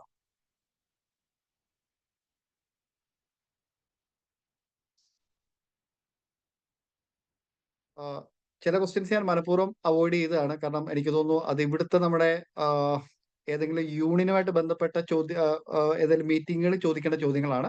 അപ്പൊ അതുകൊണ്ട് ഞാൻ അങ്ങനെയുള്ള ചില ചോദ്യങ്ങൾ അവോയ്ഡ് ചെയ്യണം. കാരണം അതിനകത്ത് മെജോറിറ്റി 95% നാട്ടിൽ നിന്ന് ഇതിന്റെ എങ്ങനെയാണ് പ്രോസസ്സും കാര്യങ്ങളും അറിയാൻ വേണ്ടി വന്നിരിക്കുന്നവരെയാണ് ഞാൻ മെയിൻലി അഡ്രസ് ചെയ്യുന്നത്. NHM അണ്ടർ കേരളത്തിൽ വർക്ക് ചെയ്താൽ ആ എക്സ്പീരിയൻസ് കാണിക്കാൻ പറ്റുമോ, വാലിഡ് ആണോ? നമ്മൾ നേഴ്സായിട്ട്, രജിസ്റ്റേർഡ് നേഴ്സായിട്ട് ഒരു നഴ്സിംഗ് കൗൺസിൽ രജിസ്ട്രേഷൻ ഉള്ള ഒരു നേഴ്സ് എവിടെ നേഴ്സായിട്ട് വർക്ക് ചെയ്താലും അത് നേഴ്സായിട്ടാണ് വർക്ക് ചെയ്യുന്നത്. അപ്പൊ അതുകൊണ്ട് അതൊരു ഇഷ്യൂ ആയിട്ട് വരില്ല ഒരിക്കലും. പിന്നെ നിങ്ങൾക്ക് മെയിൻലി ഒരു സംശയം, ചില ഏജൻസികൾ പറയാറുണ്ട് 200 ബെഡ് എബോവ് ഹോസ്പിറ്റലിൽ വർക്ക് ചെയ്താൽ മാത്രമേ ജോലി കിട്ടൂ. അങ്ങനെ കമ്പൽസറി ഒന്നുമില്ല. ചില എംപ്ലോയേഴ്സ് മാത്രം ചോദിക്കും, അത്രയും വലിയ ഹോസ്പിറ്റലിൽ വർക്ക് ചെയ്ത ആൾക്കാരുടെ ഇത് തരാമോ എന്നുള്ള രീതിയിൽ ചോദിക്കും. ആ സമയത്താണ് അങ്ങനെ വരുന്നത്. അപ്പം ബെറ്റർ ചിലപ്പോൾ അവർക്ക് പ്രയോറിറ്റി കിട്ടുമായിരിക്കും, പക്ഷെ കിട്ടില്ല എന്നൊന്നുമില്ല.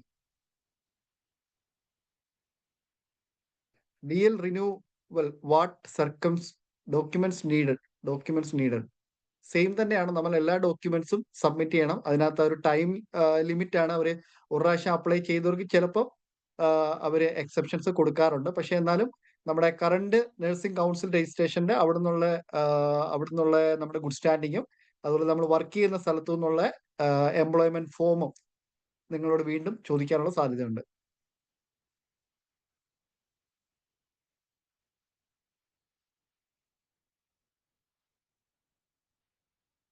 What can do if second DL expire after attending the aptitude exam? If fail, any session can what to do the next? നിലവിലുള്ള സാഹചര്യം അനുസരിച്ച് സെയിം തന്നെയാണ്. നമ്മൾ ആപ്റ്റിറ്റ്യൂഡ് ഫെയിൽ ആയി കഴിഞ്ഞാൽ, അല്ലെങ്കിൽ അഡാപ്റ്റേഷൻ ഫെയിൽ ആയി കഴിഞ്ഞാൽ ആ DL അവിടെ ഫിനിഷ് ആവും. DLന്റെ വാലിഡിറ്റി അവിടെ തീരുകയാണ്. ആ DL തന്നെ അത് വ്യക്തമായിട്ട് എഴുതിയിട്ടുണ്ട്. അതിനകത്ത് നമുക്കൊരു റൂൾ ചേഞ്ച് ഇതുവരെ വന്നിട്ടില്ല.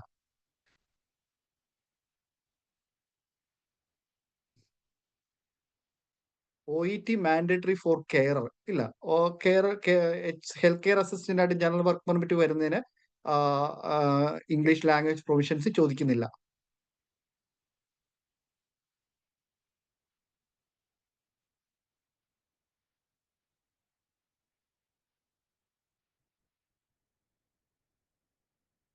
What about the pros and cons of community health nurse?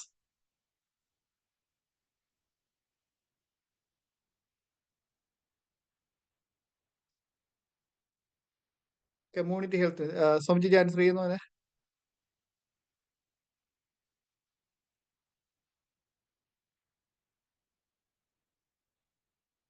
Community health നഴ്സിംഗിലേക്ക് ഇവിടെ റിക്രൂട്ട്മെന്റ് നേരത്തെ ആരോ റെസിലിയൻസ് എന്ന് പറയുന്ന ഏജൻസിയുടെ പേര് അവിടെ സൂചിപ്പിച്ചിരുന്നു. അങ്ങനെ കിട്ടാറുണ്ട്. അതിനകത്ത് നിങ്ങൾ 1-2 ചലഞ്ചസ് മാത്രം മനസ്സിലാക്കുക. കമ്മ്യൂണിറ്റി ഹെൽത്ത് നഴ്സിംഗ് അത് എവിടേക്കാണ് കിട്ടുന്നത്, ഏത് ഏരിയ ആണ് കിട്ടുന്നത്. ചിലപ്പോൾ നമുക്ക് ഇന്റർനാഷണൽ ഡ്രൈവിംഗ് അല്ലെങ്കിൽ നമുക്ക് ഡ്രൈവിംഗിന്റെ ഒക്കെ ആവശ്യം ഉണ്ടായിരിക്കും. അങ്ങനെ ചിലപ്പോൾ നമ്മൾ പല സ്ഥലങ്ങളിൽ നമുക്ക് ജോബിനായിട്ട് പോകേണ്ടി വരും. അപ്പോഴൊക്കെ നമുക്ക് ട്രാൻസ്പോർട്ടേഷൻ കാര്യങ്ങളൊക്കെ കിട്ടുന്നുണ്ടോ എന്നുള്ളത്. കാരണം ഇനിഷ്യലി വരുമ്പോൾ നമുക്ക് വണ്ടിയൊന്നും ഉണ്ടാവില്ല. അങ്ങനെയുള്ള ചില ചലഞ്ചസ് ഒക്കെ നിങ്ങളുടെ മുന്നിൽ ഉണ്ടാവും. അതൊക്കെ അറിഞ്ഞ് അതെല്ലാം ക്ലിയർ കട്ടായിട്ട് അവരോട് ചോദിച്ചറിഞ്ഞ് അറിയാൻ ശ്രമിക്കുക. അപ്പോൾ അക്കോമഡേഷനും ട്രാൻസ്പോർട്ടേഷനും ഏജൻസി പ്രൊവൈഡ് ചെയ്യുമോ ഇല്ലയോ എന്നുള്ളത് ക്ലിയർ ആയിട്ട് അറിഞ്ഞ് മാത്രം വരാൻ ശ്രമിക്കുക.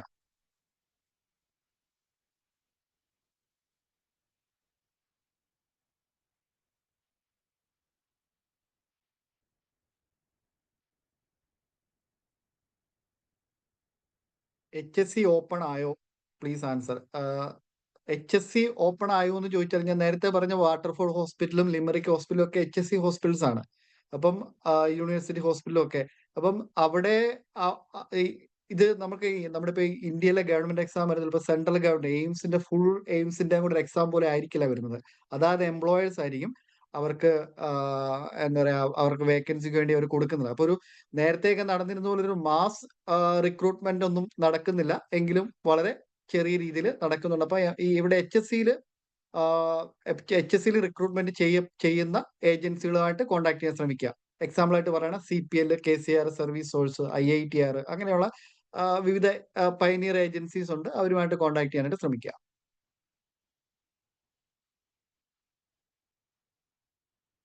എന്താണ് CCPS എന്നെന്ന് എക്സ്പ്ലെയിൻ ചെയ്യാമോ?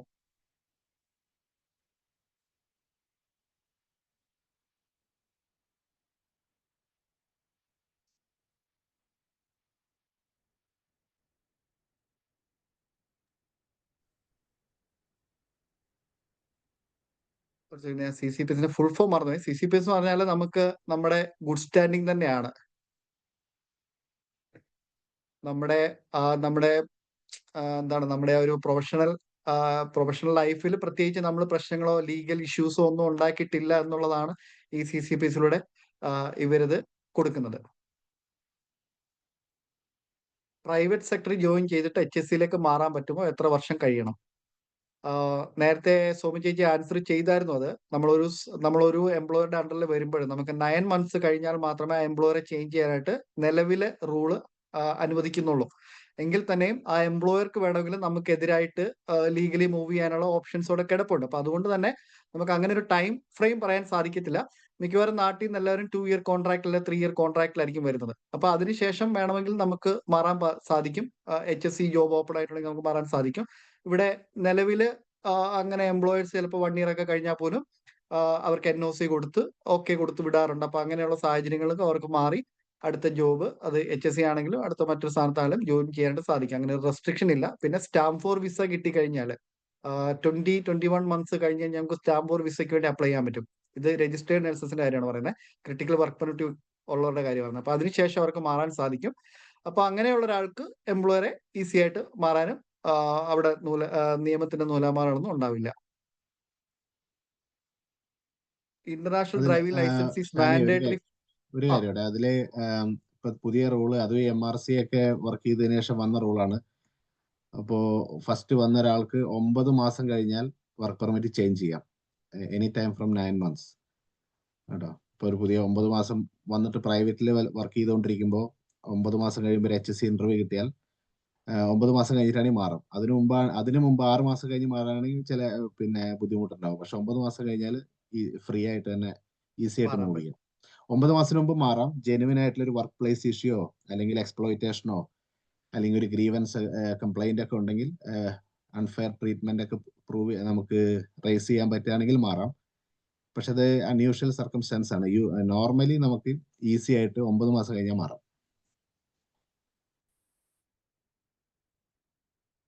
International driving licence is mandatory for community health nurse. അത് നിങ്ങളുടെ ജോബിനെ ഇത് ചെയ്തിരിക്കും. നിങ്ങൾ സ്വന്തമായിട്ട് വണ്ടി ഓടിച്ച് പോകേണ്ട അങ്ങനെയുള്ള ഏതെങ്കിലും ഒരു ജോബാണ് വരുന്നതെങ്കിൽ ഉറപ്പായിട്ടും ഡ്രൈവിംഗ് ലൈസൻസ്, അത് ഇന്റർനാഷണൽ ആയിരിക്കില്ല, ഇവിടുത്തെ ലൈസൻസ് തന്നെ വേണ്ടി വരും.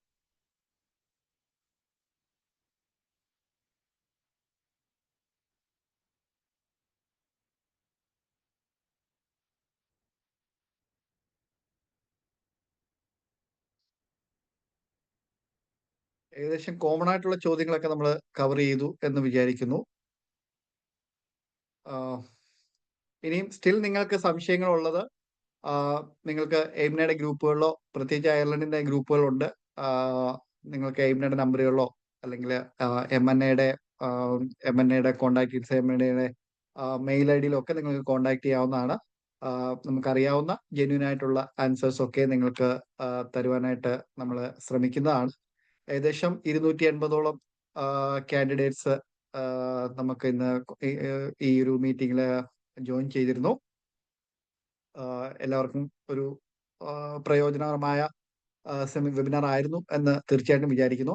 ഇതിന്റെ റെക്കോർഡിങ് നമ്മുടെ യൂട്യൂബിൽ അപ്ലോഡ് ചെയ്യുന്നതാണ്. അപ്പം നിങ്ങൾക്ക് വീണ്ടും ആർക്കെങ്കിലും ഒക്കെ സജസ്റ്റ് ചെയ്യാമെങ്കിൽ സജസ്റ്റ് ചെയ്യാം. അവിടെ ഡൗട്ടുകൾ വന്നാലും അവിടെ ആൻസറുകൾ തിരിച്ച് ഇടാനായിട്ട് ശ്രമിക്കുന്നതാണ്. ഇന്നത്തെ ഈ ഒരു മീറ്റിംഗിൽ പങ്കെടുത്ത, പ്രത്യേകിച്ച് ഒരു സെഷൻ ലീഡ് ചെയ്ത പ്രിയപ്പെട്ട വർഗീസ് ചേട്ടനോടും സോമി ചേച്ചിയോടും ഉള്ള നന്ദി സ്നേഹവും എയിംനയുടെ അഡ്മിൻസിന്റെ പേരിലും ഞങ്ങളുടെ എയിംനയുടെ എല്ലാ കുടുംബത്തിന്റെ പേരിലും, പ്രത്യേകിച്ച് ഇങ്ങനെ ഈ ഒരു ജോയിന്റ് ഇവന്റിന് അനുവാദം നൽകിയ MNAയുടെ എല്ലാ പ്രതിനിധികളോടുള്ള നന്ദിയും സ്നേഹവും ഞങ്ങളുടെ എയിംനയുടെ എല്ലാ കാൻഡിഡേറ്റ്സിന്റെ പേരിൽ അറിയിച്ചു കൊള്ളുന്നു. Thank you, Shani. Okay, thank you. See you all. Thank you. Bye-bye. Thank you. Bye-bye.